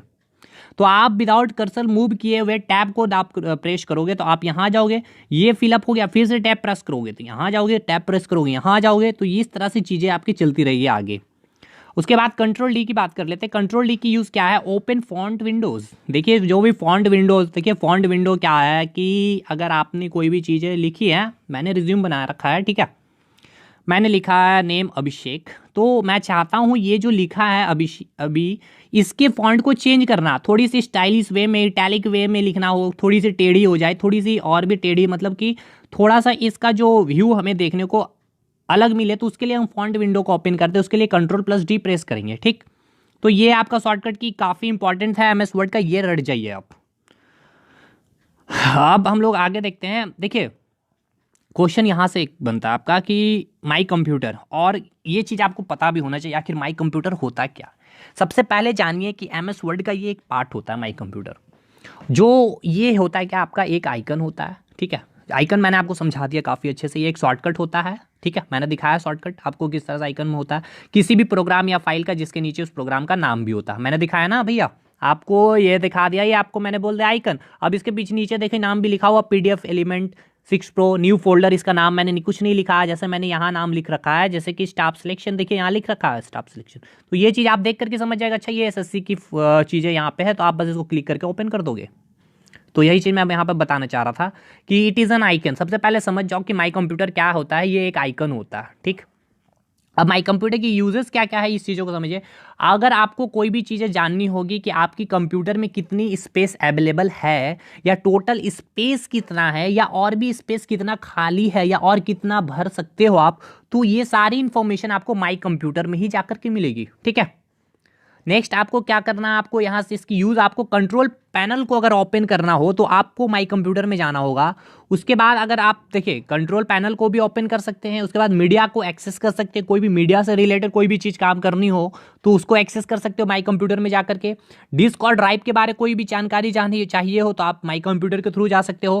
प्रिंटर, कैमरा आदि सारे आइकन्स यहाँ पे ही प्रेजेंट होते हैं। मतलब क्या कि माई कंप्यूटर में सारा समझ जाओ कि सिस्टम के जो भी एप्लीकेशन यहाँ पे आपको मिल जाएंगे, ठीक है। कंट्रोल पैनल को ओपन कर सकते हो, मीडिया को एक्सेस कर सकते हो, गाना सुनना हो या फिर वीडियो देखने हो, या फिर डिस्क या ड्राइव के बारे में आपको कोई चीज़ देखने होगे, उसका कोई भी स्पेस देखना हो उसको एक्सेस कर सकते हो। प्रिंटर की कोई सेटिंग आपको चेंज करनी हो, कैमरा की कोई सेटिंग चेंज करनी हो, उसको भी आप यहाँ से कर सकते हो, ठीक है। तो मैंने आपको बताया कंट्रोल पैनल क्या होता है, इसको भी आप थोड़ा समझ लो। देखो कंट्रोल ये एग्जाम के लिए इंपॉर्टेंट नहीं है लेकिन एक नॉर्मल आपको पता होना चाहिए। कंट्रोल पैनल के थ्रू क्या होता है ना, कंप्यूटर के सारे सिस्टम और एप्लीकेशन को क्या कर सकते हो, एक्सेस कर सकते हो। मतलब कंप्यूटर के सारे सिस्टम और एप्लीकेशन को एक्सेस कर सकते हैं। मतलब जितना भी एप्लीकेशन अगर आपके कंप्यूटर में है तो कंट्रोल पैनल से आप उसको क्या कर सकते हो, एक्सेस कर सकते हो। मतलब उसको आप यूज कर सकते हो, मॉडिफाई कर सकते हो, इंस्टॉल कर सकते हो, वहां से जाके आप उसे हटा भी सकते हो। नेक्स्ट देखिए और वहाँ से क्या क्या कर सकते हैं, माउस की स्पीड को अगर मैनेज करना हो, बढ़ाना हो, घटाना हो, यहाँ से कर सकते हो। हार्डवेयर से रिलेटेड कोई भी काम हो, कोई भी हार्डवेयर को अगर ऐड करना हो, रिमूव करना हो तो यहाँ कंट्रोल पैनल से ही आप कर सकते हो। साउंड से रिलेटेड, मॉनिटर की डिस्प्ले से रिलेटेड वी सब वी कैन एक्सेस, मतलब कि कोई भी काम अगर जैसे कि साउंड से रिलेटेड साउंड बढ़ानी हो, इसको भी आप यहाँ से कर सकते हो, ठीक। तो ये सारी काम आप यहाँ से कंट्रोल पैनल से कर सकते हो। नेक्स्ट क्वेश्चन आ जाता है आपका रिसाइकल बिन से। यहाँ से बड़ा ही अच्छा क्वेश्चन आता है, बड़ा इजी क्वेश्चन आता है, इसको समझ लेते हैं। सबसे पहले समझ लेते हैं कि रिसाइकल बिन होता है क्या। देखिए जब भी कोई चीज़ आप क्या करते हो ना, डिलीट करते हो, तो डिलीट होकर कर जो भी चीज़ें आती है ना, ये कहाँ आ जाती है, रिसाइकल बिन में होता है। रिसाइकल बिन का एक फोल्डर आपको मिल जाएगा या आइकन मिल जाएगा डेस्कटॉप के ऊपर। तो क्वेश्चन ऐसे भी पूछा जा सकता है कि रिसाइकल बिन आपको कहाँ देखने मिलेगा, तो डेस्कटॉप के ऊपर मिलेगा भैया, विंडोज़ के ऊपर नहीं मिलेगा। विंडोज़ मैंने आपको क्या बताया, जब आपने कोई प्रोग्राम ओपन किया है या कोई प्रोग्राम आप उससे रन करा रहे हो तो वो जो खुला होता है वो डेस्कटॉप के ऊपर खुला हुआ रहता है, उसे हम कहते हैं विंडोज़। और डेस्कटॉप सिंपली मैंने क्या बताया, वॉलपेपर, याद रखना वॉलपेपर। क्वेश्चन यहाँ से आते हैं और लड़के यहाँ कंफ्यूज भी होते हैं, इसलिए मैं इस पर बार बार जोड़ दे रहा हूँ। तो रिसाइकल बिन जो होता है आपके डेस्कटॉप के ऊपर आपको मिल जाएगा। तो ये क्वेश्चन एक सेट में मैंने देखा था, ठीक है, एग्जाम में नहीं आता लेकिन सेट में मैंने देखा था कि रिसाइकल बिन कहाँ पे होता है, डेस्कटॉप में, विंडोज़। तो डेस्कटॉप के ऊपर होता है, एक फोल्डर आपको या आइकन मिल जाएगा। तो आप जो भी चीज़ें डिलीट करते हो ना, तो वो आपको कहाँ मिलेंगे, आपको रिसाइकल बिन में मिल जाएंगे। लेकिन एक चीज़ जान लो कि आपने जो चीज़ डिलीट किया है वो आपका परमानेंट डिलीट नहीं हुआ है। अगर आप चाहते हो वापस से उस डिलीट हुए चीज़ को वापस लाना तो रिसाइकल बिन से फिर से आप अपने कंप्यूटर में ला सकते हो, ठीक है। लेकिन अगर आपको परमानेंटली डिलीट करना कोई भी आइटम को, तो उसके लिए एक चीज़ मैं बता दूं, इसका शॉर्टकट की पूछा जाता है, शिफ्ट प्लस डिलीट। जब आपको अगर ये फोल्डर डिलीट करना है, मुझे मान लो, तो मैं इसे क्या करूंगा, सिलेक्ट करूंगा पहले। तो अगर मुझे सिलेक्ट करना है तो इसके लिए मैं कौन सा की प्रेस करूंगा, कंट्रोल प्लस ए, ठीक है। ये भी पूछा जाता है एग्जाम में, सिलेक्ट करने के लिए कौन सा शॉर्टकट की यूज़ किया जाता है, कंट्रोल प्लस ए। इसको मैं सिलेक्ट करूंगा, उसके बाद मैं क्या करूंगा, शिफ्ट प्लस डिलीट को प्रेस कर दूंगा, तो ये मेरा फोल्डर परमानेंट डिलीट हो जाएगा। अब मैं इसे वापस नहीं ला सकता हूँ, ठीक। अब आगे बढ़ते हैं हम लोग, क्लिपबोर्ड क्या होता है। देखिए क्लिपबोर्ड की डेफिनेशन को समझाना थोड़ा सा मुझे टफ हो सकता है, तो लेकिन फिर भी कोशिश करते हैं। देखिए किसी भी अगर आपने क्या किया ना कि मान के चलते ये आपका क्लिपबोर्ड है भैया, ठीक है। नोटपैड आपने देखा होगा ना, नोटपैड होता है या वर्डपैड होता है। यहाँ पे मैंने कोई चीज़ यहाँ लिख दिया, तो ये चीज़ को मैंने जो लिखा ना, मैंने क्या किया ना, इसे क्या किया, कॉपी कर दिया, सिलेक्ट किया, उसके बाद कॉपी कर दिया। अब यहाँ पे मैं क्या करना चाहता हूँ, फिर से मैं दिखाता हूँ। ये आपका नोटपैड खुला हुआ, यहाँ लिखा है ABHI। अब मैंने इसका क्या किया, कॉपी कर दिया, सिलेक्ट कॉपी करके यहाँ मैं चाहता हूँ लिखना, तो यहाँ पे मैंने क्या कर दिया, इसको पेस्ट कर दिया। तो ये जो काम हो रहा ना, ये वर्किंग एरिया जो है ना, इसे ही हम कहते हैं क्लिपबोर्ड। मतलब कॉट कॉपी पेस्ट जो हो रहा है उसे ही हम कहते हैं क्लिपबोर्ड, जहाँ पे किया जाता है किसी भी ऑब्जेक्ट, वर्ड, सेंटेंस को कट कॉपी पेस्ट करने के लिए ही किया जाता है, तो इसे ही कहते हैं क्लिपबोर्ड। देखिए यहाँ से भी शॉर्टकट किया जाता है, कट की शॉर्टकट की पूछ ली जाती है। तो कट की शॉर्टकट की जो होती है, कंट्रोल लिखते जाओ भाई, कंट्रोल प्लस एक्स, कॉपी की कंट्रोल प्लस सी, पेस्ट की कंट्रोल प्लस बी, ठीक है। नेक्स्ट आगे बढ़ते हैं, माई डॉक्यूमेंट। देखिए माई डॉक्यूमेंट क्या था, सिंपल समझ लो, आपने जो भी चीज़ें बनाई उसको जो सेव करते हो, आपकी जो भी डॉक्यूमेंट टेक्स्ट फाइल जो होती है जिसको आप जो सेव करते हो उसे ही हम कहते हैं माई document. Next question, Windows software develop. जो विंडोज सॉफ्टवेयर डेवलप किया गया था किसके द्वारा, IBM। मुझे आप IBM का फुल फॉर्म बताओगे, IBM का फुल फॉर्म एग्जाम में आता है, ठीक है। Windows software develop by IBM, किसके द्वारा डेवलप किया गया? तो आईबीएम के द्वारा। Next, which contain command that can be selected, देखिए क्वेश्चन पूछा गया है कि इनमें से कौन जो है सिलेक्ट कमांड, मतलब कि सिलेक्ट ऑप्शन आपको वहां पे मिलेगा, किसके अंदर मिलेगा? ऑप्शन के अंदर मिलेगा, टेबल के अंदर मिलेगा, मेनू के अंदर मिलेगा, या आइटम की बार के अंदर मिलेगा? तो ये आपको मेनू के अंदर मिलेगा, ठीक है। जो सिलेक्ट ऑप्शन जो मिलता है आपको मेनू के ऑप्शन अंदर मिलेगा। मैं आपको अभी इमेजेस दिखा दूंगा, क्लियर हो जाएगी। तो ये चीज़ आपको यहाँ तो आपको क्लियर नहीं हो पाएगी ये क्वेश्चन, आपको जब मैं इमेज अभी दिखाऊंगा तो वहाँ पर आपको ये चीज़ क्लियर हो जाएगी, ठीक। तो इसलिए मैं बोल रहा हूँ, अगर आप एक बार जाके घर में किताब पढ़ लेते हो आज की वीडियो देखने के बाद, तो MS वर्ड से क्वेश्चन आपका नहीं छूटेगा आज।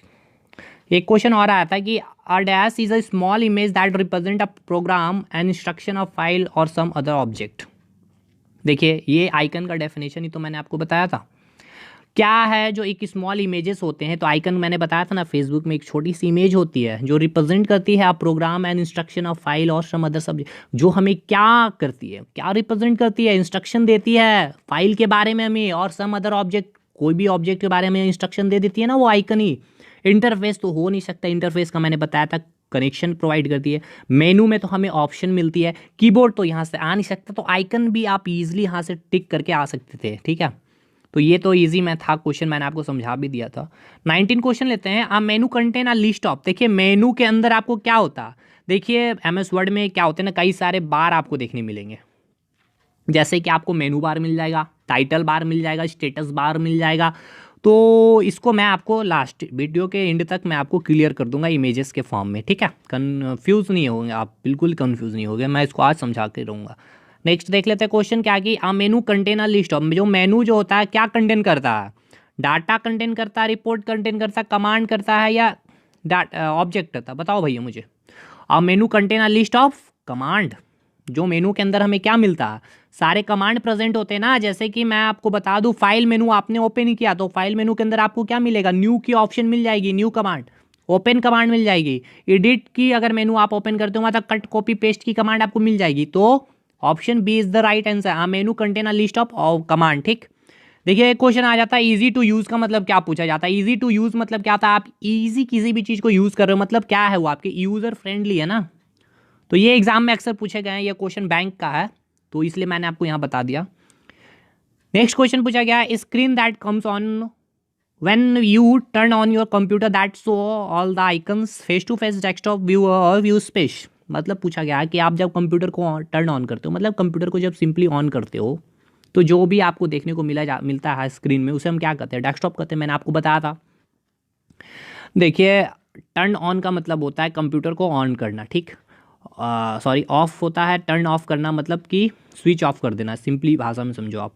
टर्न ऑन होता है कंप्यूटर को जब हम ऑन करते तो हम उसे बोलते हैं टर्न ऑन करो, कंप्यूटर को जब हम बंद करते उसे हम बोलते हैं टर्न ऑफ करना, ठीक। हाँ तो देखिए मैंने आपको कुछ बताया था बार के बारे, तो यहाँ पे हम लोग देखेंगे title bar, menu bar, status bar, tool bar, क्या क्या होता है सब कुछ एक एक करके।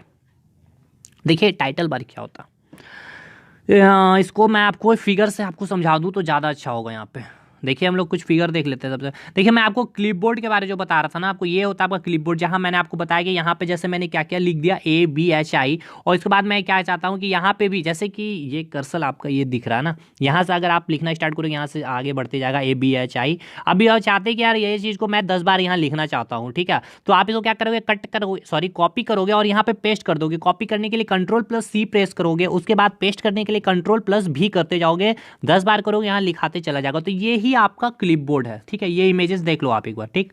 यही चीज़ मैं आपको दिखाना चाह रहा था, क्लिपबोर्ड है आपका। अब हम लोग देखते हैं, ये देखिए टाइटल बार, मेनू बार। इसको पहले हम लोग ये चीज़ समझ लेते हैं। पहले एक क्वेश्चन पेज लेआउट, इसको मैं इमेज के थ्रू आपको समझा दूंगा, ठीक है। अभी पहले इसको और शॉर्टकट की क्या क्या है उसको आपको रटना है, उसको पहले देख लो। देखिए पेज ब्रेक करने के लिए, जैसे पेज ब्रेक क्या होता है कि आपने अभी यहाँ रिज्यूम लिख रहा था आपने, ठीक है। आपने लिख लिया, अब मुझे आपको नेक्स्ट पेज चाहिए, ठीक है। तो आपको करना क्या है कि नेक्स्ट पेज आप करोगे क्लिक, लेकिन आपको करना क्या है कि रिज्यूम के बाद एक पेज जो होगा ना वो ब्लैंक रहना चाहिए, उसके बाद पेज ब्रेक कर दोगे। तो आप पेज ब्रेक करने के लिए क्या करोगे ना, Ctrl+Enter प्रेस करोगे तो पेज ब्रेक हो जाएगा, मतलब सेकेंड पेज आ जाएगा आपका, ठीक। नेक्स्ट सर्च कुछ भी करना हो तो Ctrl+F करोगे MS वर्ड में कोई भी वर्ड को सर्च करने के लिए। जैसे आपका लिखा हुआ मान लेते हैं WOMN वुमेन, ठीक है। इसमें आपको सर्च करना है ए, तो आप क्या करोगे, कंट्रोल प्लस एफ प्रेस करोगे तो एक आपका ऑप्शन आ जाए, इस तरह से बॉक्स आ जाएगा, वहाँ पे आपको प्रेस कर देना ए, तो ए पे यहाँ पे कलर फॉर्म आ जाएगा, मतलब कि वो सर्च कर लेगा ए को। तो उसके लिए कंट्रोल प्लस एफ यूज़ करते हैं। कोई भी चीज़ को बोल्ड करना हो तो उसके लिए हम यूज़ करते हैं कंट्रोल प्लस बी। जैसे मैंने बताया ना आपको, अगर और भी कुछ चीज़ सर्च करनी हो, जैसे आप जैसे रिजल्ट देखते होगे, इतना सारा रिजल्ट नाम रहता है, आपका नाम कहाँ, तो आप सिंपली अभिषेक नाम डालोगे ABHISHEK, तो वो सिंपल जहाँ जहाँ अभिषेक होगा वो आ जाएगा। अब उसके बाद अभिषेक में आप अपना रोल नंबर मैच कर लोगे कंट्रोल प्लस एफ प्रेस करके। अगर जहाँ पे आपका रोल नंबर मैच करेगा तो आपका सिलेक्शन कंफर्म है यहाँ पे। नेक्स्ट इटैलिक करना हो तो कंट्रोल प्लस आई। अब बोल्ड मतलब क्या होता है, देखिए बोल्ड मतलब ये होता है कि ये लिखा मैंने ABHI, अब इसको मैं बोल्ड करना चाहता हूँ, मतलब पूरा गढ़ा करना चाहता हूँ, एक तरह से समझ लो ABHI, ये गढ़ा हो जाएगा, थोड़ा सा डार्क मतलब ज़्यादा हाईलाइटेड हो जाएगा, तो कंट्रोल प्लस बी आप उसको प्रेस करोगे तो। इटैलिक मतलब कि ये जो मैंने लिखा ABHI को थोड़ा इटैलिक फॉर्म में, मतलब थोड़ा सा टेढ़ा लिखना चाहता हूँ इस तरह से, तो इसके लिए कंट्रोल प्लस आई। अंडरलाइन के लिए कंट्रोल प्लस यू, मतलब इसके नीचे अंडरलाइन आ जाएगा, तो यही लिखा हुआ underline, control plus you. Undo करना, देखिए कोई भी चीज़ क्या होता है कि कंट्रोल अंडू करना बहुत इंपॉर्टेंट चीज़ है ये। देखिए मैंने कर दिया, लिख दिया अभी ABHI इज़ अ गुड, ठीक है। अब हो गया क्या कि गुड को मैंने क्या कर दिया, डिलीट कर दिया। उसके बाद क्या होगा कि आप चाहते हो कि गुड को नहीं सही है तो अंडू आप प्रेस करोगे, यानी कंट्रोल प्लस जेड करोगे तो ये फिर से आ जाएगा, ठीक है।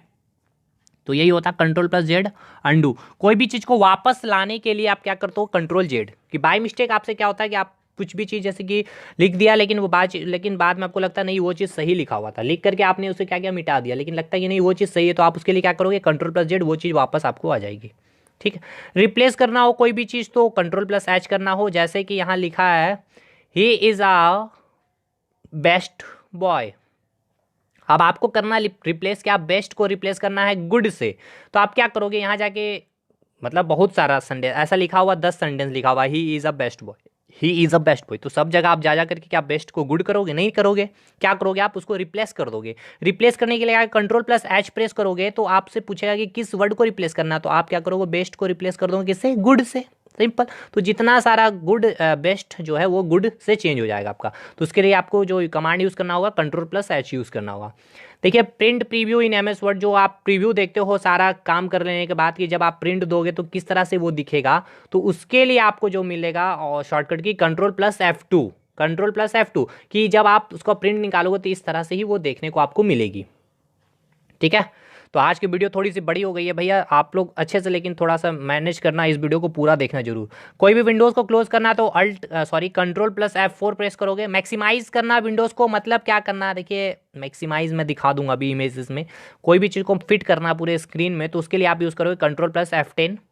और choose open command, open command के लिए चूज़ करना अगर होता है तो कंट्रोल प्लस F12 यूज़ करते हैं, जल्दी जल्दी खत्म करेंगे अब हम लोग।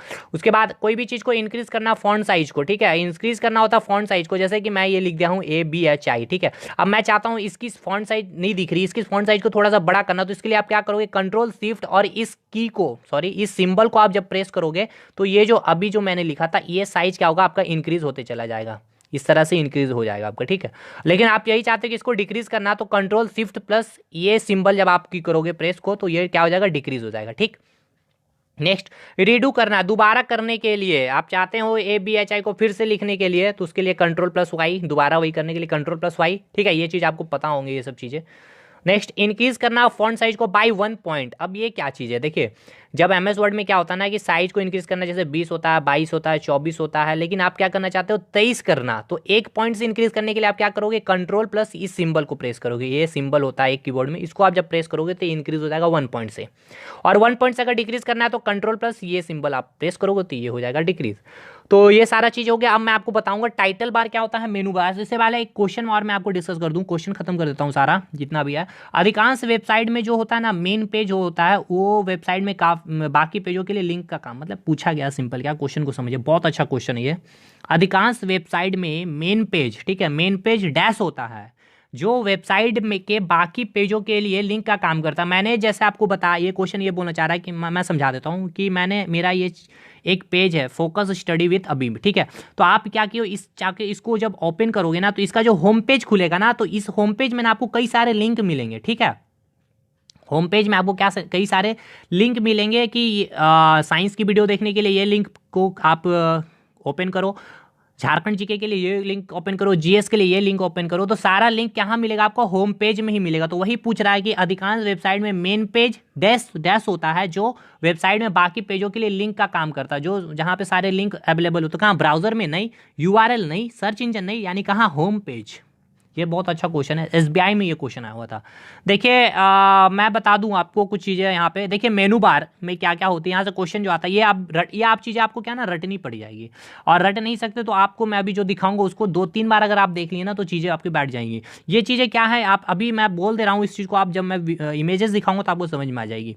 मेनू बार क्या होता है ना, वहाँ पे ये सारे ऑप्शन होते हैं, होम होते हैं, इंसर्ट होते हैं, पेज लेआउट होते हैं। तो देखिए क्वेश्चन किस तरह से पूछ लिया जाता है आपसे, क्वेश्चन आया हुआ भी है, ठीक है, बैंक एसएससी में हर बार पूछा जाता है। यहाँ से पूछा गया था कि क्लिपबोर्ड, फॉन्ट और स्टाइल, ये जो कमांड है कहाँ प्रेजेंट मिलेंगे आपको, तो ये होम में मिलेगा, ठीक है। ये होम क्या होता है भाई, मैं दिखाऊंगा अभी, ठीक। आपसे फिर पूछ लिया जाएगा पेजेस, टेबल, इल्यूस्ट्रेशन, लिंक, ये कहाँ, ये सारे कमांड कहाँ मिलेंगे, तो इंसर्ट में मिलेंगे, ठीक। अगर आपसे ये पूछ लिया जाए कि थीम, पेज सेटअप, पेज का बैकग्राउंड कैसा होगा, तो ये कहाँ मिलेगा आपको, पेज लेआउट में मिलेगा, ठीक है। तो ये सारे चीज़ें आपको यहाँ से, ये 3 इंपॉर्टेंट है, ये तीनों आपको पता होने चाहिए। मैं भी इमेज दिखाऊंगा आपको, ठीक है। अब इसके बाद हम लोग देख लेते हैं कि टाइटल बार क्या होता है। टाइटल बार मेनली देखिए, टाइटल बार का मतलब समझिए कि टाइटल, यानी कि यहाँ पे आप जो भी डॉक्यूमेंट बना रहे हैं ना, उस डॉक्यूमेंट का टाइटल होगा। मतलब मैं आपका रिज्यूम बना रहा हूँ तो यहाँ टाइटल मैं दे दूंगा अभी रिज्यूम, ABHI, अभी रिज्यूम। और जब ये सेव होगा तो इस नाम से ही सेव होगा, अभी रिज्यूम के नाम से ही, ठीक है।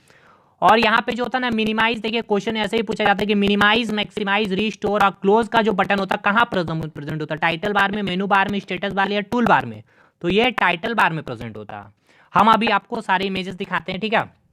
तो आज का लेक्चर ये सारा मैंने पूरा डिटेल में खत्म कर दिया। अब हम लोग वो सारे इमेजेस देख लेते हैं एक बार।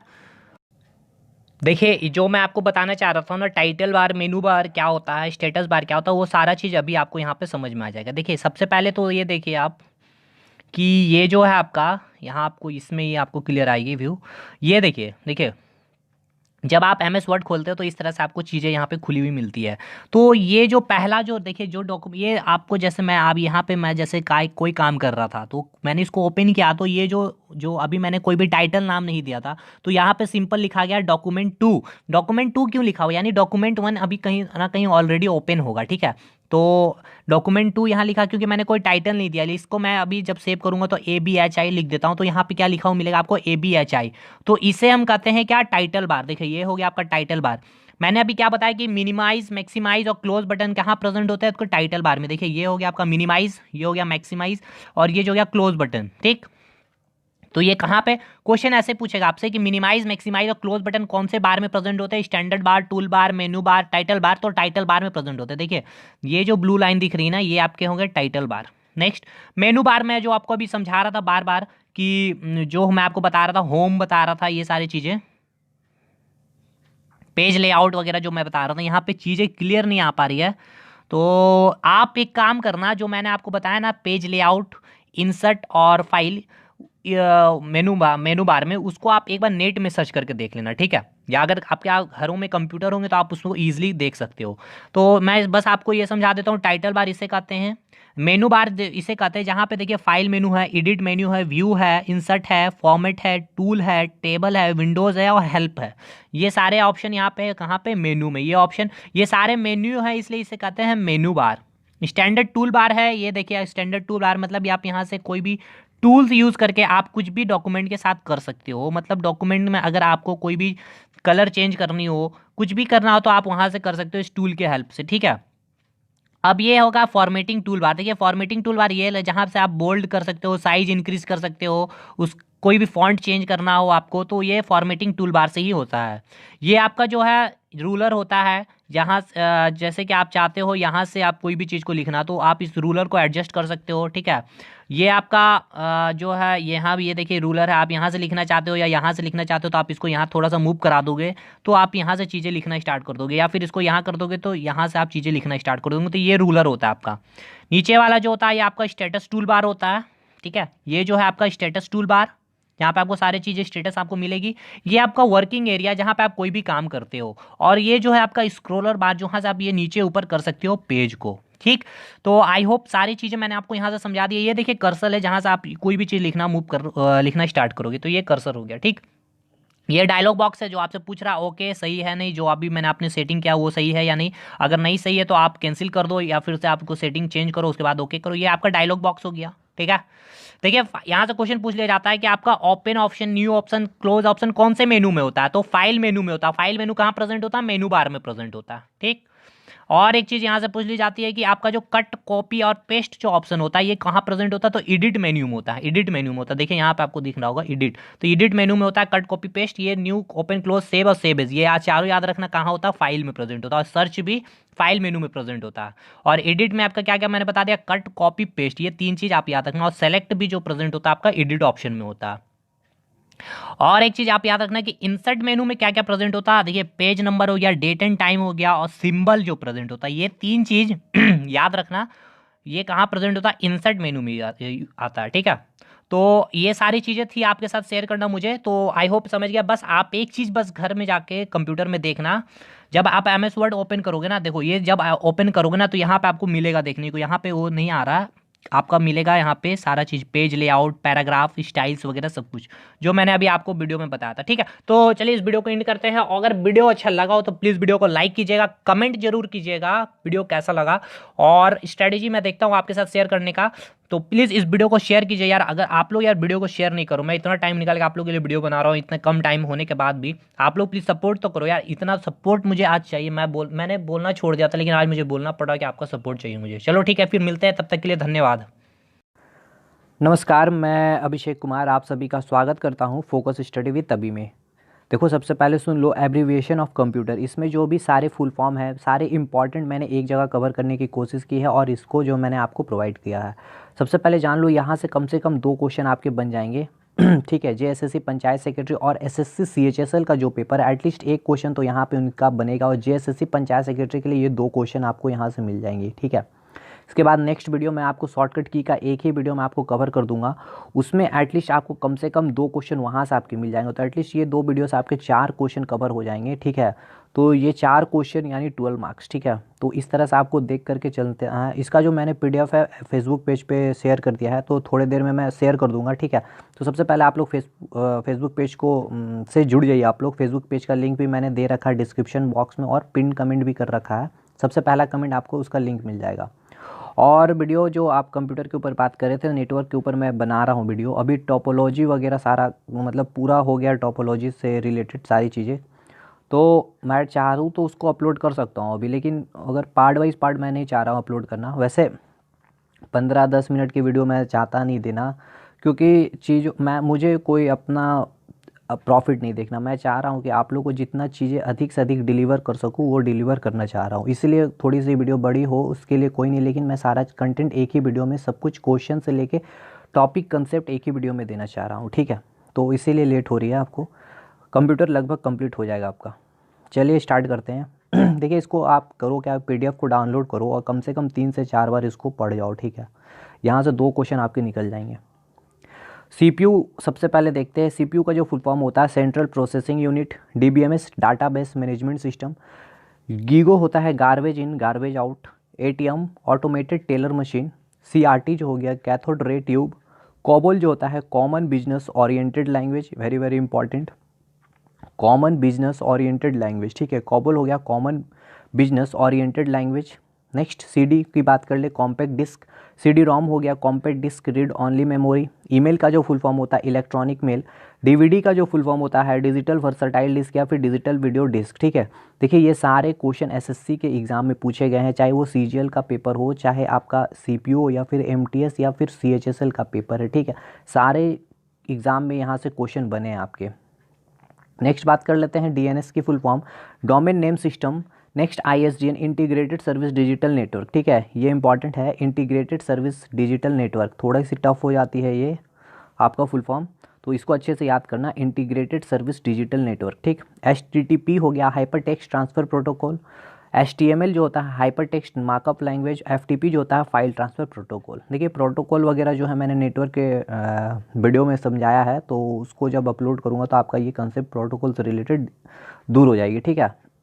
नेक्स्ट लैन जो होता है लोकल एरिया नेटवर्क, ये भी आपका नेटवर्क में मैंने कवर किया है। लैन जो है एक एग्जांपल होता है टोपोलॉजी का, मतलब कौन से टोपोलॉजी के अंदर लैन आता है, लोकल एरिया नेटवर्क। तो एक टोपोलॉजी आपका बस टोपोलॉजी, तो बस टोपोलॉजी में हम लोग लोकल एरिया नेटवर्क में का यूज़ करते हैं। तो ये सारी चीज़ें मैंने उसमें कवर किया। मैन जो हो गया मेट्रोपॉलिटन एरिया नेटवर्क, वैन जो हो गया वाइड एरिया नेटवर्क। अब देखिए वाइड एरिया नेटवर्क भी आपका नेटवर्क टॉपिक से ही है, ये भी आपका जो है मैश टोपोलॉजी के अंदर आता है। देखिए टोपोलॉजी एक टर्म होता है, इसको मैं समझाया हूँ तो अभी मैं कुछ इसके बारे में बात करना।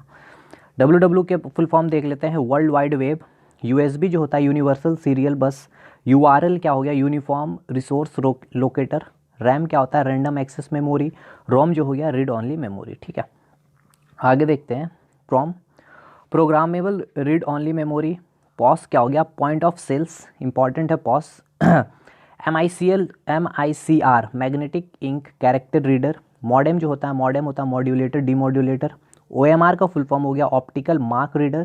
कैड का हो गया कंप्यूटर एडेड डिज़ाइन।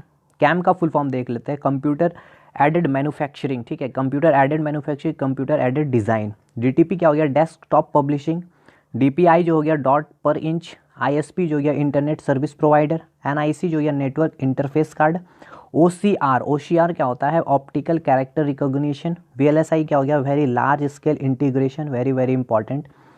VLSI आपने लैब भी क्या होगा, जो भी इंजीनियरिंग डिपार्टमेंट से जो भी स्टूडेंट होंगे, ठीक है, इलेक्ट्रॉनिक्स ब्रांच के, ठीक है, ECE ब्रांच और EEE के स्टूडेंट्स और कंप्यूटर साइंस के स्टूडेंट भी VLSI लैब करते हैं, सेकेंड या थर्ड ईयर में उनका होता है।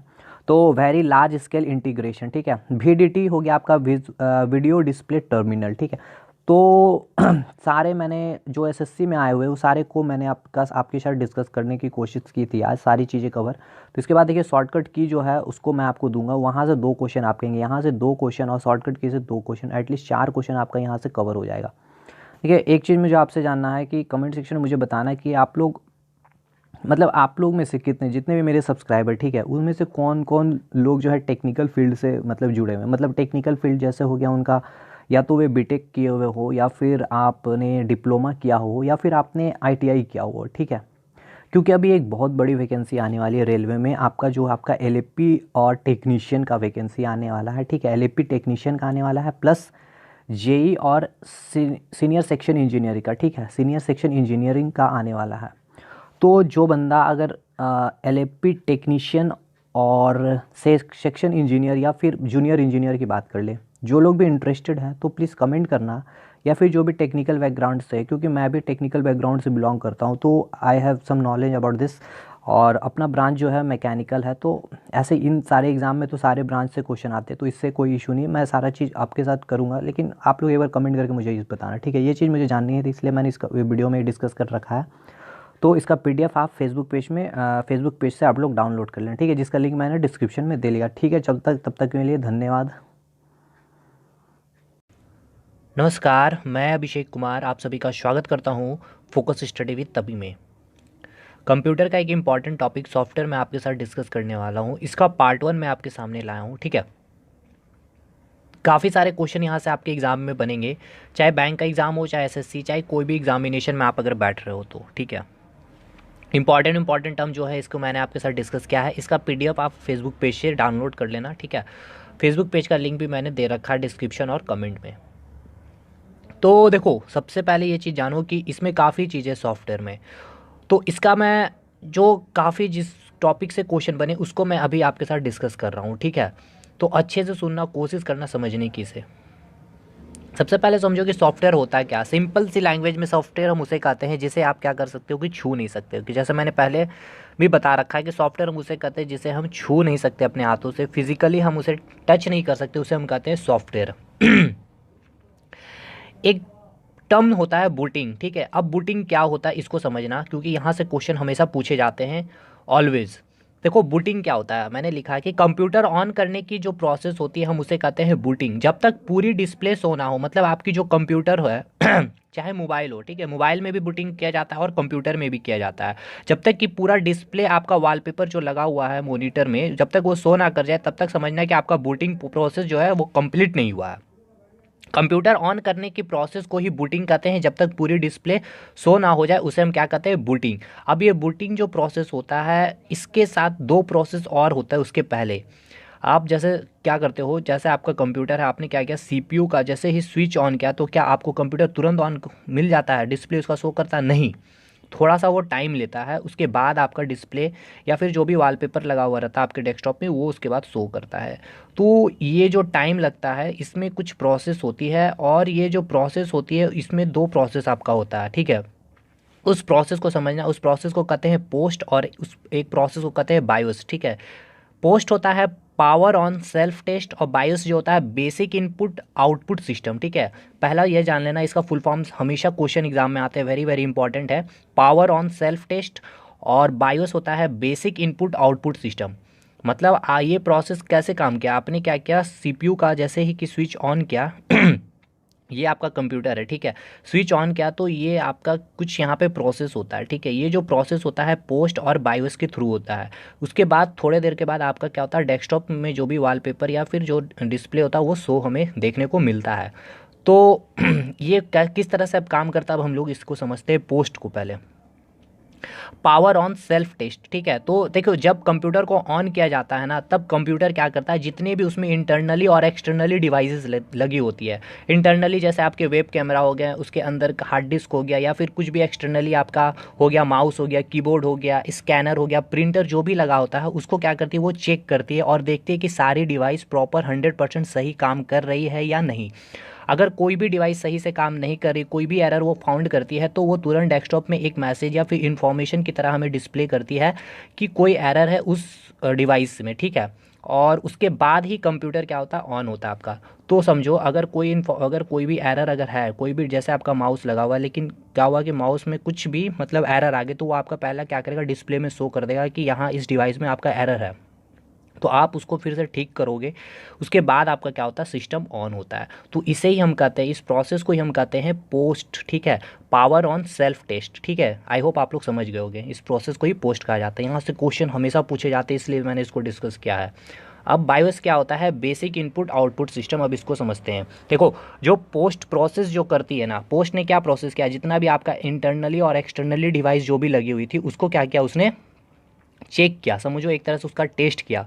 अगर सब सही होता है उसके बाद क्या होता है, आपका कंप्यूटर जो होता है ऑन होता है, यानी उसको हम कह सकते हैं बूटिंग होता है।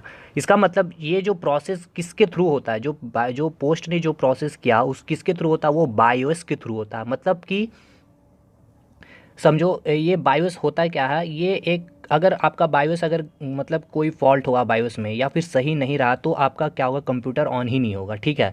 क्यों ऑन नहीं होगा, क्योंकि बायोस क्या होता है, एक सॉफ्टवेयर होता है जो मदरबोर्ड के अंदर प्रेजेंट होता है, ठीक है। ये एक सॉफ्टवेयर होता है जो मदरबोर्ड के अंदर प्रेजेंट होता है, ठीक है। तो अगर बायोस में कोई भी प्रॉब्लम हुआ तो आपका पोस्ट प्रोसेस नहीं करेगा, अगर पोस्ट प्रोसेस नहीं हुआ तो आपका डिस्प्ले या तो फिर बोल सकते हो कंप्यूटर आपका ऑन नहीं होगा, ठीक। तो इसका फुल फॉर्म याद रखना, और बायोस किस तरह से काम करता है आई होप आप लोग समझ गए। और एक क्वेश्चन यहाँ से ये पूछा जाता है, बायोस कहाँ प्रेजेंट होता है, तो मदरबोर्ड के अंदर प्रेजेंट होता है, और ये क्या होता है, एक सॉफ्टवेयर होता है, वेरी वेरी इंपॉर्टेंट, इसको याद रखना। वही लिखा हुआ, अगर बायोस और पोस्ट सही से काम नहीं की तो बूटिंग प्रोसेस होगी ही नहीं, ठीक। क्योंकि अगर बायोस काम नहीं किया तो आपका पोस्ट प्रोसेस नहीं करेगा, जो भी इंटरनल एक्सटर्नल डिवाइस आपके लगे वो चेक नहीं कर पाएगा। अगर वो चेक नहीं किया, वो पता ही नहीं कर पाएगा कि सारा जो भी आपका डिवाइसेस लगी हुई प्रॉपर्ली काम कर रही है या नहीं, तो उसके बाद आपका कंप्यूटर ऑन कैसे होगा, नहीं होगा, बूटिंग प्रोसेस आपकी होगी नहीं। तो बूटिंग प्रोसेस के लिए 3 चीज़ें चाहिए, पोस्ट और बायोस, ठीक। नेक्स्ट हम फायरवेयर क्या होता है, ठीक है, सॉरी फर्मवेयर क्या होता है। फर्मवेयर को समझते हैं। फर्मवेयर पहला तो ये जान लो एक सॉफ्टवेयर होती है, ठीक है। ये क्या होता है कि आपका कंप्यूटर में परमानेंट जो भी परमानेंट मेमोरी होता है ना उसमें इंस्टॉल की होती है। परमानेंट मेमोरी क्या होता है, जिसे आप डिलीट नहीं कर सकते, जैसे आपका रोम हो गया, प्रोम हो गया, एक्सेट्रा बहुत सारे जो होते हैं परमानेंट मेमोरी होते हैं, ठीक है। लेकिन आपका एक मेमोरी के बारे में मैंने बता रखा वीडियो में प्रीवियसली, टेम्प्रोरी मेमोरी और एक होता है परमानेंट मेमोरी। टेम्प्रोरी आपका जैसे रैम हो गया, जैसे आपका कंप्यूटर यानी जैसे ही आपने पावर ऑफ करते हो वो सारा मेमोरी क्या होता है, ख़त्म हो जाता है। लेकिन जो परमानेंट मेमोरी हो गया जैसे रोम या प्रोम, ये क्या होता है, आपका परमानेंट मेमोरी होता है। आपका पावर ऑफ होने के बाद भी ये इसमें जो भी चीज़ इंस्टॉल होती है या डाटा जो भी होता है वो डिलीट नहीं होता है, ठीक। तो इसमें ही क्या होता है, फर्मवेयर इंस्टॉल होता है। तो क्वेश्चन इस तरह से पूछा जाएगा कि फर्मवेयर क्या है, पहला तो ये जान लो, एक सॉफ्टवेयर होता है, कौन से मेमोरी में इंस्टॉल किया जाता है, एक परमानेंट मेमोरी में इंस्टॉल किया जाता है, ये मत याद रखना, परमानेंट मेमोरी में इंस्टॉल किया जाता है। परमानेंट मेमोरी क्या होता है मैंने बता रखा है, रोम प्रोम जितने भी, जिसको आप पावर ऑफ करने के बाद भी, स्विच ऑफ करने के बाद भी कंप्यूटर को, उसके डाटा उसके क्या होते हैं, डिलीट नहीं होती है, तो उसे हम क्या कहते हैं, परमानेंट मेमोरी, ठीक है। फर्मवेयर क्या करता है, ये हमारे कामों को ईजी कर देता है। किस तरह से ईजी कर देता है, देखो क्या होता है कि फर्मवेयर के थ्रू आप एक काम, ठीक है, आप 2-3 काम को एक, मतलब समझ लो एक चीज़ के, एक प्रोग्राम के थ्रू ही आप कर दियो। जैसे कि एक एग्जांपल मैंने दे दिया है कि फ्रीज़ है। अब फ्रीज़ किस तरह से समझो कि फ्रीज़ किस तरह से काम करे, उसके अंदर भी तो कोई प्रोग्राम सेटअप होगा ज़रूर, सोचो। क्योंकि फ्रीज़ के थ्रू क्या होता है, आप कोई भी चीज़ को ठंड भी कर लेते हो, आइस भी जमा लेते हो, और कोई चीज़ को काफ़ी फ्रेश भी रखा लिया जाता है काफ़ी दिनों तक। तो इसके अंदर जो प्रोग्राम सेटअप है वो उसने क्या 3 काम को कर दिया अकेले ही। मतलब यहाँ पे हार्डवेयर का जो भी नीड है उसको क्या किया इसने कम कर दिया। ठंडा करने के लिए कोई अलग से कोई इक्विपमेंट नहीं चाहिए, आइस जमाने के लिए कोई अलग से इक्विपमेंट नहीं चाहिए, फ्रेश रखने के लिए कोई अलग से इक्विपमेंट नहीं चाहिए। तो फर्मवेयर भी इसी तरह से कंप्यूटर में काम करता है हमारा, कि परमानेंट मेमोरी में इंस्टॉल होता है, और जो भी काफ़ी सारे एप्लीकेशन को ये खुद ही कर देता है। समझ में आया, मतलब ये हार्डवेयर, जो एक्स्ट्रा हार्डवेयर जो हम लगाते हैं उसके नीड को क्या करता है, कम करता है। आई होप फर्मवेयर आपने समझ गया होगा। नेक्स्ट बात करते हैं पब्लिक डोमेन सॉफ्टवेयर क्या होता है। पब्लिक डोमेन सॉफ्टवेयर एक ऐसा सॉफ्टवेयर है जो इंटरनेट में फ्री अवेलेबल होता है, ठीक है, जिसे हम कहते हैं पब्लिक डोमेन सॉफ्टवेयर। इसका एग्जांपल याद रखना, shareware of freeware. Public domain software में क्वेश्चन पूछा जाएगा ऐसा कि पब्लिक डोमेन सॉफ्टवेयर है क्या, इस तरह से ही क्वेश्चन आपका जाए। तो ये एक ऐसा सॉफ्टवेयर है जो फ्री में अवेलेबल होता है इंटरनेट में। शेयरवेयर क्या होता है कि इसका जो ये शेयरवेयर जो सॉफ्टवेयर होता है कुछ दिन के लिए ट्रायल वर्जन के लिए फ्री प्रेजेंट होता है इंटरनेट में। 15 दिन 30 दिन के लिए हमें अवेलेबल होता है कि हम फ्री इसके बाद यूज़ कर सकते हैं, 30 दिन 15 दिन या 20 दिन। उसके बाद इसका कुछ एक्स्ट्रा चार्ज लिए जाते हैं। लेकिन फ्रीवेयर क्या होता है, ये फुल टाइम फ्री होता है, मतलब समझ लो लाइफ टाइम फ्री होते हैं। लेकिन ये जो भी इनके मैन्युफैक्चर होते हुए जब भी चाहे इनको इनके ऊपर कुछ भी कर सकते हैं, मतलब इस पर हमारा कोई भी अधिकार नहीं हो सकता, एक तरह से ये याद रखना। नेक्स्ट, टेस्टिंग और डिबगिंग कैसे कहते हैं। देखो इससे पहले एक चीज़ समझो कि बग्स क्या होता है। प्रोग्राम और सॉफ्टवेयर में जितने भी एरर होते हैं उसे हम क्या कहते हैं, बग्स कहते हैं। प्रोग्राम और सॉफ्टवेयर में जितने भी एरर होते हैं हम उसे क्या कहते हैं, बग्स कहते हैं। और बग्स को ठीक करने के लिए जो भी प्रक्रिया होते हैं उसे हम क्या कहते हैं, डिबगिंग कहते हैं। आई होप समझ में आया। जितने भी एरर्स होते हैं सॉफ्टवेयर में उसे हम क्या कहते हैं, बग्स कहते हैं। वेरी वेरी इंपॉर्टेंट, याद रखना। और इससे जो ठीक करने बग्स को यानी एरर को ठीक करने की जो प्रोसेस होती है उसे हम क्या कहते हैं, डिबगिंग कहते हैं। नेक्स्ट, पैच क्या होता है। पैच जो होता है बग्स को ठीक करने, यानी बग्स क्या आपका एरर को ठीक करने के लिए जो प्रोग्राम का आप यूज़ करते हो उसे हम कहते हैं पैच। और टेस्टिंग क्या है, टेस्टिंग मतलब सिंपल टेस्ट करना कि सॉफ्टवेयर ठीक से काम कर रहा है या नहीं, उसे हम कहते हैं टेस्टिंग। तो ये काफ़ी इंपॉर्टेंट है, पैच और बग्स और आपका डिबगिंग, ये भी आपका इंपॉर्टेंट है। तो बग्स को ठीक करने की प्रोसेस को ही डिबगिंग कहते हैं।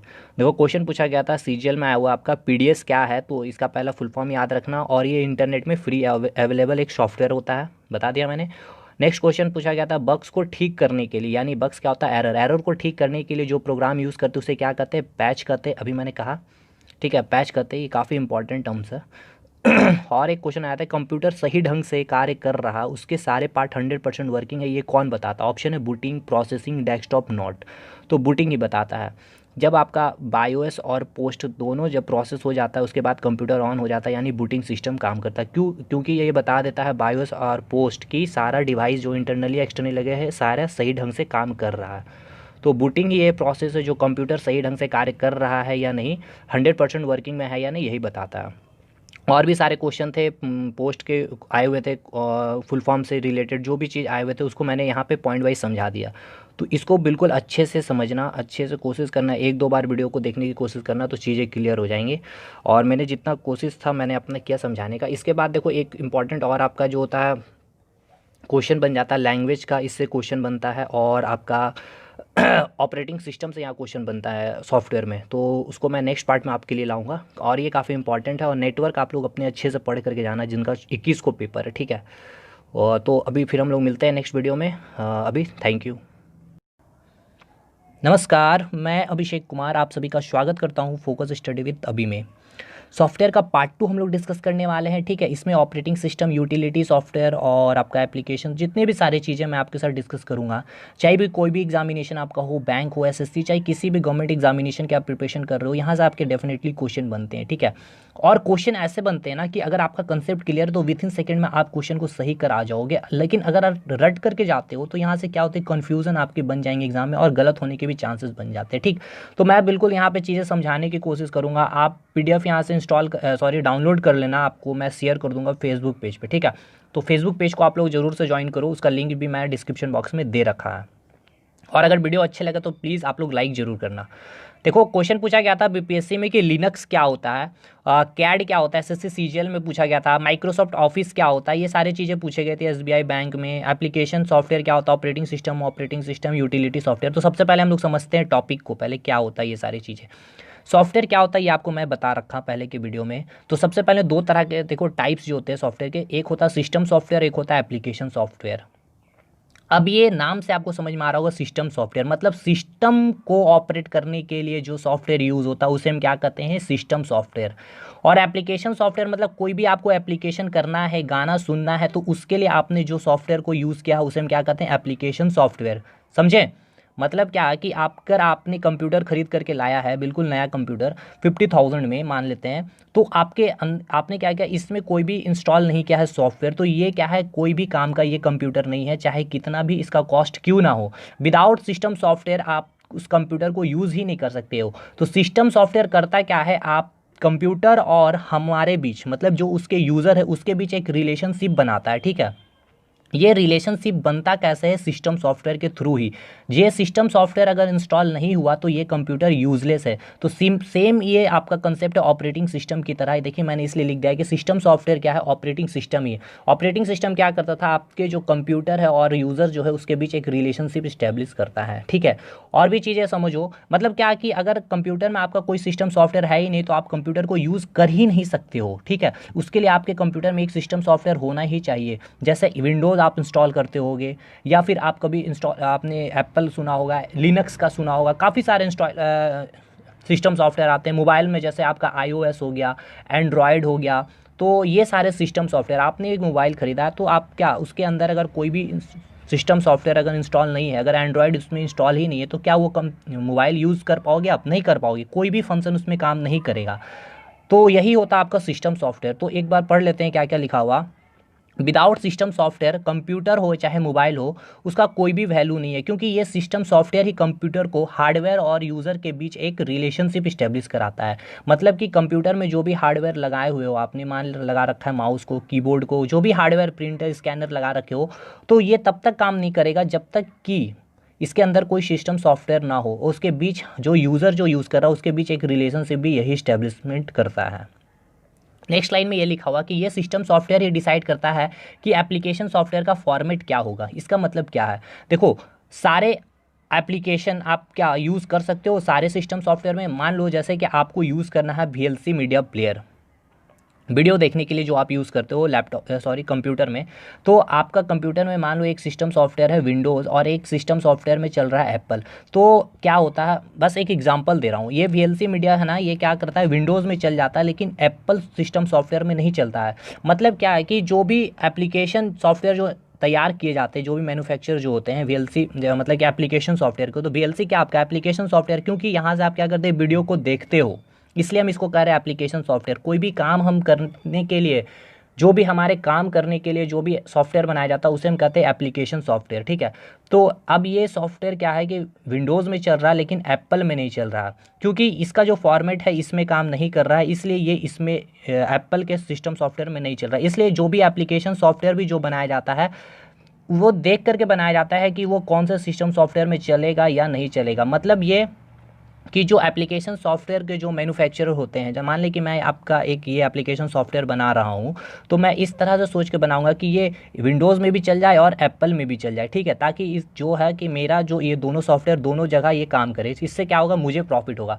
लेकिन अगर आप क्या क्या किए कि ये जो आपने जो एप्लीकेशन सॉफ्टवेयर बनाया बस इस तरह से माइंड में सेटअप करके बनाया कि ये केवल विंडोज़ में ही चलेगा, ठीक है, तो बस ये विंडोज़ वाले ही इस एप्लीकेशन सॉफ्टवेयर का यूज़ करेंगे। तो यही चीज़ लिखा हुआ, ये सिस्टम सॉफ्टवेयर ही डिसाइड करता है, ठीक है, सिस्टम सॉफ्टवेयर ही डिसाइड करता है कि एप्लीकेशन सॉफ्टवेयर का फॉर्मेट क्या होगा।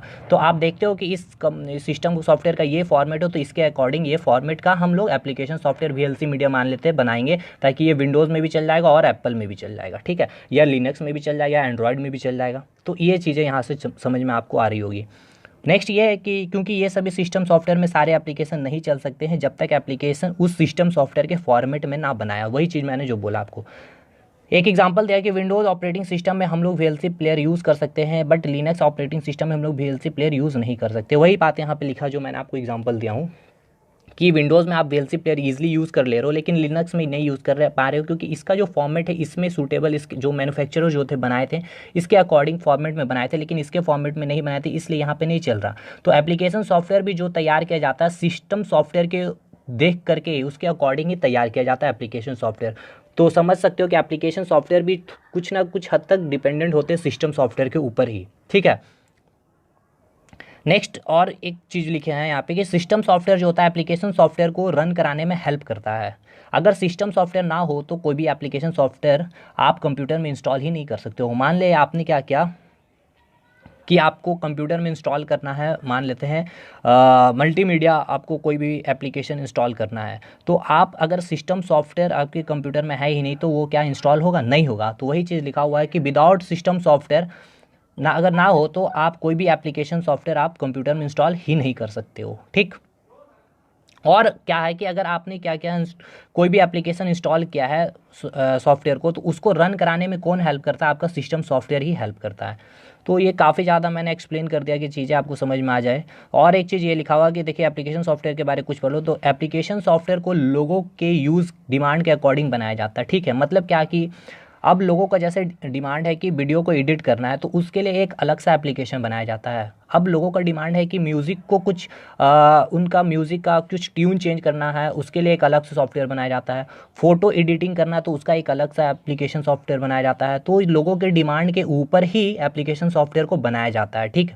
तो यही चीज़ यहाँ बताया गया। जैसे आपका कैड हो गया, कैड क्या हो गया? कंप्यूटर एडेड, जैसे कि डिज़ाइन वगैरह जब करना होता है इंजीनियरिंग में, मैकेनिकल इंजीनियर वगैरह हो गया, सिविल इंजीनियर, ये लोग कैड यूज़ करते हैं, ठीक है। MS ऑफिस का एक अलग यूज़ हो गया, मीडिया प्लेयर का अलग यूज़ है, सॉन्ग सुनना है, VLC का यूज़ अलग है वीडियो देखने के लिए, फोटोशॉप यूज़ करते हो एप्लीकेशन वो अलग यूज़ करते हो फोटो एडिटिंग करने के लिए। तो सारा जितना एप्लीकेशन सॉफ्टवेयर जो भी उसके यूज़ होते हैं, जो भी डिमांड होता है लोगों का, उसके अकॉर्डिंग ही बनाया जाता है। आई होप समझ गए हो आप लोग। नेक्स्ट बात करते हैं यूटिलिटी सॉफ्टवेयर क्या होता है। देखो यूटिलिटी का मतलब क्या होता है? कोई भी चीज़ को क्या करना, बेनिफिट बनाना या फिर उसका जो लेवल है उसको थोड़ा सा ऊपर करना, मतलब क्या उसका कुछ फ़ायदा को बढ़ाना, ठीक है। तो उसे ही हम कहते हैं यूटिलिटी सॉफ्टवेयर। तो सबसे पहले क्या था, यूटिलिटी सेफ्टी मैंडेटरी नहीं होता, मतलब कि ये ज़रूरी नहीं है कि कंप्यूटर में हो ही, इसके बिना भी कंप्यूटर आपका चल सकता है। जैसे कि विदाउट सिस्टम सॉफ्टवेयर कंप्यूटर नहीं चल सकता है, तो ऐसा कुछ नहीं है यूटिलिटी सॉफ्टवेयर में। तो पहला चीज़ ये है। नेक्स्ट चीज़ ये है कि कंप्यूटर में क्या करता है ना कि जो भी आप काम को करते हो उसको क्या करता है, वो ईजी कर देता है और क्या कर देता है, एरर फ्री कर देता है। मतलब गलतियां यहाँ से आपके कम होने लगती है इसको यूज़ करने के बाद। और क्या करता है, उसकी कैपेसिटी को इंक्रीज़ करता है, ठीक है। जैसे कि कैटलिस्ट क्या करता है कि आपका जो रिएक्शन स्लो थी अब उसको क्या कर दिया, स्पीड कर दिया, उसकी कैपेसिटी को बढ़ा दिया, अब थोड़ा सा स्मूथली चलेगा, एरर फ्री चलेगा, या फिर बोल सकते हो उसके काम जो आप करें तो वो थोड़ा सा आपका ईजी बना देता है यूटिलिटी सॉफ्टवेयर। तो यही चीज़ है आपका यूटिलिटी सॉफ्टवेयर में। तो आई होप ये 3 टॉपिक आपको समझ में आया होगा, ठीक है। तो अभी के लिए इतना ही, नेक्स्ट पार्ट में हम लोग फिर मिलते हैं। और वीडियो अगर अच्छा लगा हो, अगर समझ आया हो तो प्लीज़ कमेंट करके जरूर बताना, ठीक है। मैंने अपना बहुत कोशिश किया समझाने की। चलो थैंक यू। नमस्कार, मैं अभिषेक कुमार आप सभी का स्वागत करता हूं फोकस स्टडी विद अभी में। सॉफ्टवेयर का पार्ट 3 हम लोग डिस्कस करने वाले हैं। इससे पहले मैंने पार्ट 1 और पार्ट 2 डिस्कस कर दिया। अगर आपने अभी तक उसे नहीं देखा तो सबसे पहले आप उसे देखो, उसके बाद ही आप पार्ट 3 को देखना। और इससे पहले मैंने 2 MS वर्ड और आपका जो हिस्ट्री या बैकग्राउंड जो कंप्यूटर का उसको भी मैंने कवर किया, तो उसको भी आप ज़रूर से देखना, कुछ बेनिफिट आपको ज़रूर हो जाएगी, ठीक। और एक सैड न्यूज़ मैं बता दूँ तो मेरा जो है लैपटॉप वो ख़राब हो गया है। 12 बजे 1 बजे के आसपास मुझे लैपटॉप मेरा चल नहीं रहा, ठीक है। तो लैपटॉप हो गया है ख़राब। आज बहुत ही बुरा दिन था मेरे लिए यार, सच में, ठीक है। सबसे पहले देखो हम लोग समझते हैं कि क्या होता है लैंग्वेज ट्रांसलेटर सॉफ्टवेयर, ठीक है। आपने पढ़ा होगा लैंग्वेज ट्रांसलेटर सॉफ्टवेयर। तो सबसे पहले समझो, इसका नाम से ही आप सारी चीज़ों को समझ लोगे। लैंग्वेज ट्रांसलेटर सॉफ्टवेयर, ठीक। सॉफ्टवेयर मैंने बताया आपको कि आप जिसे छू नहीं सकते हो, ठीक है। जिसे आप छू नहीं सकते उसे सॉफ्टवेयर कहते हैं, और जिसे आप छू सकते हो फिजिकली, जिसे आप टच कर सकते हो उसे हम कहते हैं हार्डवेयर। तो सॉफ्टवेयर का मीनिंग आप समझ गए। ट्रांसलेटर का मतलब आपको पता है कि कोई भी चीज़ को ट्रांसलेट करना।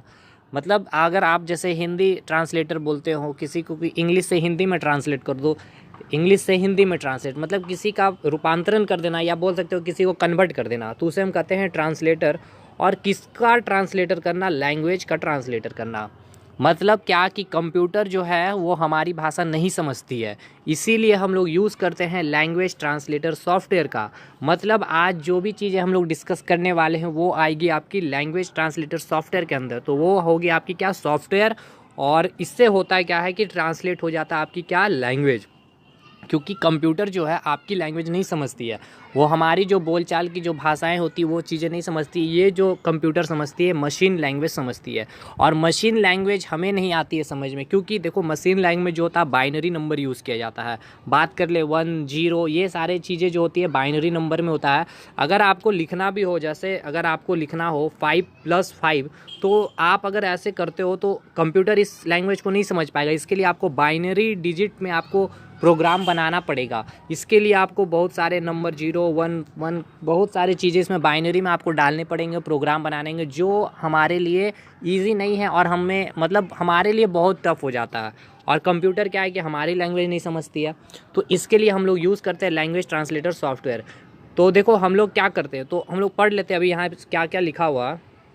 देखो लिखा हुआ यही कि ट्रांसलेट करना लैंग्वेज को सॉफ्टवेयर के थ्रू, ठीक। तो ये तो हम लोग पढ़ लिए। नेक्स्ट पॉइंट में क्या लिखा हुआ है? कंप्यूटर जिस भाषा को समझता है हम उसे क्या कहते हैं? मशीन लैंग्वेज, ठीक है।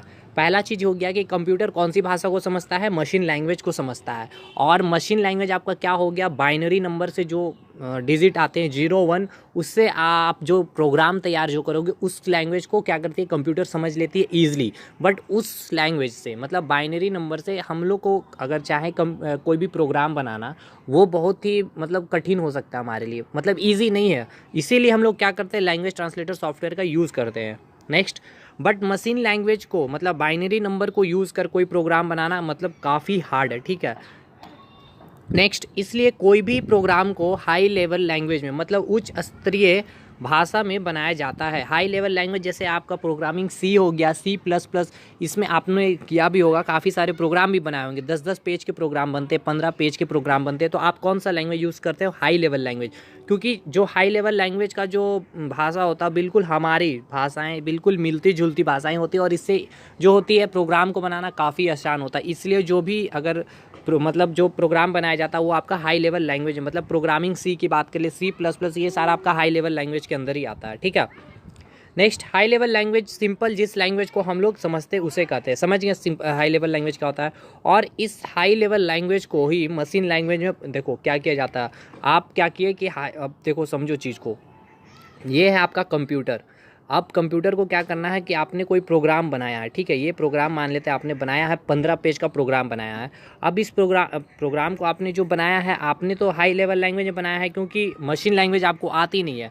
अब इस हाई लेवल लैंग्वेज से जो प्रोग्राम को बनाया है, अब आपको इसमें क्या करना? प्रोसेस करना इसका सिस्टम में। तो इसके लिए आपने क्या किया कि एक लैंग्वेज ट्रांसलेटर सॉफ्टवेयर को यूज़ किया है। उसने क्या किया? ये हाई लेवल लैंग्वेज को कन्वर्ट कर दिया मशीन लैंग्वेज में, और ये मशीन लैंग्वेज ईजिली कंप्यूटर समझ गया, ठीक है। तो आप समझ गए होंगे क्या हो गया आपका, किस तरह से काम हुआ। ये कंप्यूटर था, आपने ये प्रोग्राम तैयार किया हाई लेवल लैंग्वेज में, और आपने क्या किया? एक लैंग्वेज ट्रांसलेटर सॉफ्टवेयर का यूज़ किया। उसने क्या किया? इस हाई लेवल लैंग्वेज को कन्वर्ट कर दिया किसमें? Machine language. और मशीन लैंग्वेज ईजिली कंप्यूटर समझ लिया। तो आई होप आपको समझ में आ गया होगा लैंग्वेज ट्रांसलेटर सॉफ्टवेयर क्या होता है, ठीक। अब देखो लैंग्वेज ट्रांसलेटर सॉफ्टवेयर भी कई तरह के होते हैं, ठीक। देखो ये 3 तरह के लैंग्वेज सॉफ्टवेयर यूज़ किए जाते हैं कन्वर्ट करने के लिए, मशीन लैंग्वेज में कन्वर्ट करने के लिए, ठीक है। तो इससे पहले हम लोग 2 पॉइंट को डिस्कस कर लेते हैं। सोर्स प्रोग्राम, जिसे हम लोग सोर्स कोड भी कहते हैं, ऑब्जेक्ट प्रोग्राम, या फिर बात कर ले मशीन कोड की, ठीक है। तो देखो सोर्स प्रोग्राम क्या होता है? जो प्रोग्राम हाई लेवल लैंग्वेज में तैयार किया जाता है उसे कहते हैं सोर्स प्रोग्राम। मतलब क्या? आपने क्या किया? देखो आप प्रोग्राम बनाए हो, क्यों? मान ले सिंपल एक छोटा सा प्रोग्राम आपने बनाया है कि अगर 5 + 5 अगर आपको करना है ऐड, तो आपको आना चाहिए क्या? 10। तो इसके लिए आपने बस प्रोग्राम बनाया है। ये प्रोग्राम आपने बनाया है कौन सा लैंग्वेज में? हाई लेवल लैंग्वेज में प्रोग्राम बनाया, ठीक है। अब कंप्यूटर तो इस लैंग्वेज को समझ नहीं सकती है, तो देखो इसके लिए आपने क्या यूज़ किया? Language translator software. लेकिन आपने जो ये प्रोग्राम तैयार किया हाई लेवल लैंग्वेज में, इसे ही कहते हैं हम लोग सोर्स प्रोग्राम या सोर्स कोड, ठीक है। वही चीज़ लिखा हुआ, जो प्रोग्राम हाई लेवल लैंग्वेज में तैयार किया जाता है उसे क्या कहते हैं? सोर्स प्रोग्राम कहते हैं, ठीक। और नेक्स्ट बात कर ले अगर ऑब्जेक्ट प्रोग्राम या मशीन कोड क्या होता है, तो देखो क्या लिखा हुआ, ट्रांसलेटर सॉफ्टवेयर द्वारा कन्वर्ट किए गए मशीन भाषा को प्रोग्राम मशीन कोड कहते हैं। मतलब क्या कि जो भी आपने जो हाई लेवल लैंग्वेज में ये प्रोग्राम आपने तैयार किया, ये आपका क्या था, लैंग्वेज ट्रांसलेटर सॉफ्टवेयर था। इसने क्या किया, इस प्रोग्राम को कन्वर्ट कर दिया मशीन कोड में, तो इसे ही हम कहते हैं मशीन कोड या फिर ऑब्जेक्ट प्रोग्राम। आई होप ये दोनों पॉइंट आपको क्लियर हो गया हो। नेक्स्ट देखते हैं टाइप्स ऑफ लैंग्वेज ट्रांसलेटर। ठीक है, types of language translator 3 types के होते हैं। एक हो गया आपका असेंबलर हो गया, एक हो गया आपका कंपाइलर हो गया, और एक हो गया आपका इंटरप्रेटर। देखो असेंबलर क्या होता है इसको समझो अच्छे से। असेंबलर क्या होता है, या एक देखो यहाँ से इंपॉर्टेंट क्वेश्चन बनता है, बिल्कुल बनता है और बनेगा भी। ये सबसे पहला इंपॉर्टेंट लाइन है कि ये क्या करता है। देखिए ये जो होता है निम्न स्तरीय भाषा में लिखे प्रोग्राम को मशीन लैंग्वेज में कन्वर्ट करता।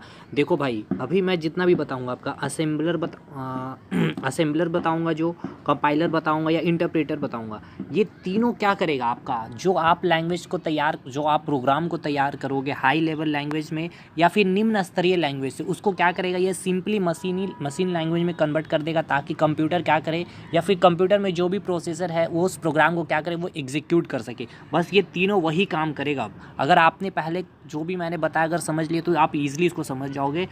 ठीक है, तो देखो असेंबलर में मैंने क्या बताया, या जो है निम्न स्तरीय भाषा में लिखे प्रोग्राम को मशीन लैंग्वेज में कन्वर्ट कर देता है। तो पूछा जाएगा असेंबलर कौन सी भाषा को, उच्च स्तरीय, निम्न स्तरीय, तो निम्न स्तरीय, याद रखना इसको। नेक्स्ट देखो किस तरह से काम करता है। आप इसलिए क्या किया कि जो प्रोग्राम को निम्न स्तरीय लैंग्वेज से प्रोग्राम को तैयार किया। ठीक है, थोड़ा नॉइज़ मिल रहा होगा आज का वीडियो में, क्योंकि मैं बाहर बैठ कर के वीडियो बना रहा हूँ। ठीक है, ऐसे मूड ठीक नहीं है मेरा। तो देखो निम्न स्तरीय से मैंने प्रोग्राम को तैयार किया, तो उसे ही हम लोग क्या कहते थे, सोर्स कोड कहते थे। और उसमें देखो असेंबलर मैंने लगा दिया। ये असेंबलर क्या किया, इस प्रोग्राम को कन्वर्ट कर दिया मशीन कोड में, या बोल सकते हो उसको ऑब्जेक्ट कोड भी। ठीक है, जैसे मैंने अभी आपको बताया, क्या बताया, ऑब्जेक्ट कोड बोलो या ऑब्जेक्ट प्रोग्राम बोलो या मशीन कोड बोलो या सोर्स प्रोग्राम बोलो या सोर्स कोड बोलो, जो आप प्रोग्राम तैयार कर रहे हो। तो यहाँ देखो वही लिखा हुआ सोर्स कोड या सोर्स प्रोग्राम। तो आप समझ गए होंगे असेंबलर, समझे या नहीं। असेंबलर क्या हो गया, ये लो यानी निम्न स्तरीय भाषा को जो तैयार किए हैं, निम्न स्तरीय भाषा से प्रोग्राम को उसने क्या किया, मशीन लैंग्वेज में कन्वर्ट कर दिया। इससे ही असेंबलर का यही काम होता है। आपने इस प्रोग्राम को जो तैयार किया, निम्न स्तरीय लैंग्वेज से जो प्रोग्राम को तैयार किया, उसे हम लोग क्या कहें, सोर्स कोड कहें। उसके बाद आपने इसको मशीन लैंग्वेज कन्वर्ट करने के लिए या मशीन कोड में कन्वर्ट करने के लिए आपने क्या किया, असेंबलर को लगा दिया। ठीक, नेक्स्ट कंपाइलर की बात कर ले। ये देखो सबसे पहले समझ लो, ये जो होता उच्च स्तरीय लैंग्वेज, हाई लेवल लैंग्वेज। ठीक है, याद रखना, उच्च स्तरीय लैंग्वेज को मशीन कोड में कन्वर्ट करता है। उच्च स्तरीय भाषा से आप जो प्रोग्राम को इसमें तैयार करते हो और उसको जो मशीन कोड में, मतलब मशीन लैंग्वेज कन्वर्ट करने के लिए आप किसको यूज़ करते हो, कंपाइलर को यूज़ करते हो। तो कंपाइलर को कौन से लैंग्वेज में कंपाइलर का यूज़ कौन से लैंग्वेज के लिए किया जाता, तो उच्च स्तरीय लैंग्वेज में। ठीक है, उच्च स्तरीय भाषा के लिए। ठीक है, हाई लेवल लैंग्वेज के लिए यूज़ किया जाता है, याद रखना इसको। नेक्स्ट, कंपाइलर जो होता है पूरे प्रोग्राम को एक बार मशीन लैंग्वेज में कन्वर्ट कर देता है। अगर कोई भी एरर होता है तो उसको नोटिस करता है और उसे ठीक कर उसे फिर से प्रोग्राम में रन कराता है। मतलब क्या समझो, कंपाइलर जो है आपका, यहाँ कंपाइलर लगा हुआ है, इसने क्या किया, मशीन लैंग्वेज में कन्वर्ट कर दिया आपका जो प्रोग्राम तैयार हुआ था उच्च स्तरीय भाषा में। तो इसने क्या किया, पूरे प्रोग्राम को एक बार कलेक्ट करता है ये कंपाइलर, उसे क्या करता है, चेक करता है कि कोई एरर है या नहीं प्रोग्राम में। अगर कोई भी एरर होता है प्रोग्राम में तो उसे ठीक करता है, या तो नोटिस देता है आपको, जो भी उसका यूज़र है आपको नोटिस देगा यहाँ पे एरर है, आप उसे ठीक करो, आप उसको ठीक करो, उसके बाद फिर से वो चेक करेगा और सब कुछ ओके होने के बाद ये जो कंपाइलर है आपका, इसको क्या करेगा, मशीन कोड में कन्वर्ट कर देगा, या बात कर ले मशीन लैंग्वेज में कन्वर्ट कर देगा। तो यही चीज़ होता है कंपाइलर। तो ये आपका इंपॉर्टेंट था, उच्च स्तरीय भाषा और किस तरह से काम करता है ये भी आप ध्यान रखना कंपाइलर का। नेक्स्ट बात कर लेते हैं इंटरप्रेटर। देखो इंटरप्रेटर भी जो है आपका HLL, मतलब उच्च स्तरीय भाषा में जो आप प्रोग्राम तैयार करते हैं उसको मशीन लैंग्वेज में कन्वर्ट करता है। कौन, इंटरप्रेटर। ठीक, ये देखो किस तरह से काम करता है। मैंने क्या बताया, कंपाइलर जो क्या करता है आपका, ये कंपाइलर था और ये मशीन कोड मतलब मशीन लैंग्वेज में कन्वर्ट हुआ आपका सोर्स प्रोग्राम। ये आपका क्या किया था, एक ही बार में सबको कलेक्ट किया, सबको एरर को नोटिस किया, अगर कोई एरर था तो उसको बाहर किया, आपको बताया, आपने एरर को ठीक किया, उसके बाद ये कंपाइलर क्या किया, इसको मशीन लैंग्वेज में कन्वर्ट कर दिया। लेकिन जो इंटरप्रेटर था, ठीक है, इसने क्या किया, देखो इसने क्या किया, आपने जो प्रोग्राम तैयार किया इसने क्या किया, एक आपने मान ले 15 पेज का मान लेते आपने 15 लाइन का प्रोग्राम तैयार किया, ठीक है, 15 लाइन का। ये इंटरप्रेटर क्या करता है, पहले पहला लाइन को चेक करेगा, ठीक है, पहला लाइन को ये चेक करता है, उसको चेक करता है कि उसमें कोई एरर है या नहीं है, फर्स्ट लाइन में चेक कर रहा, उसके बाद वो रन करा देता है, ठीक है, उसको वो फर्स्ट लाइन को ये रन कराएगा, वो एक बार कुछ भी नहीं कराएगा इंटरप्रेटर।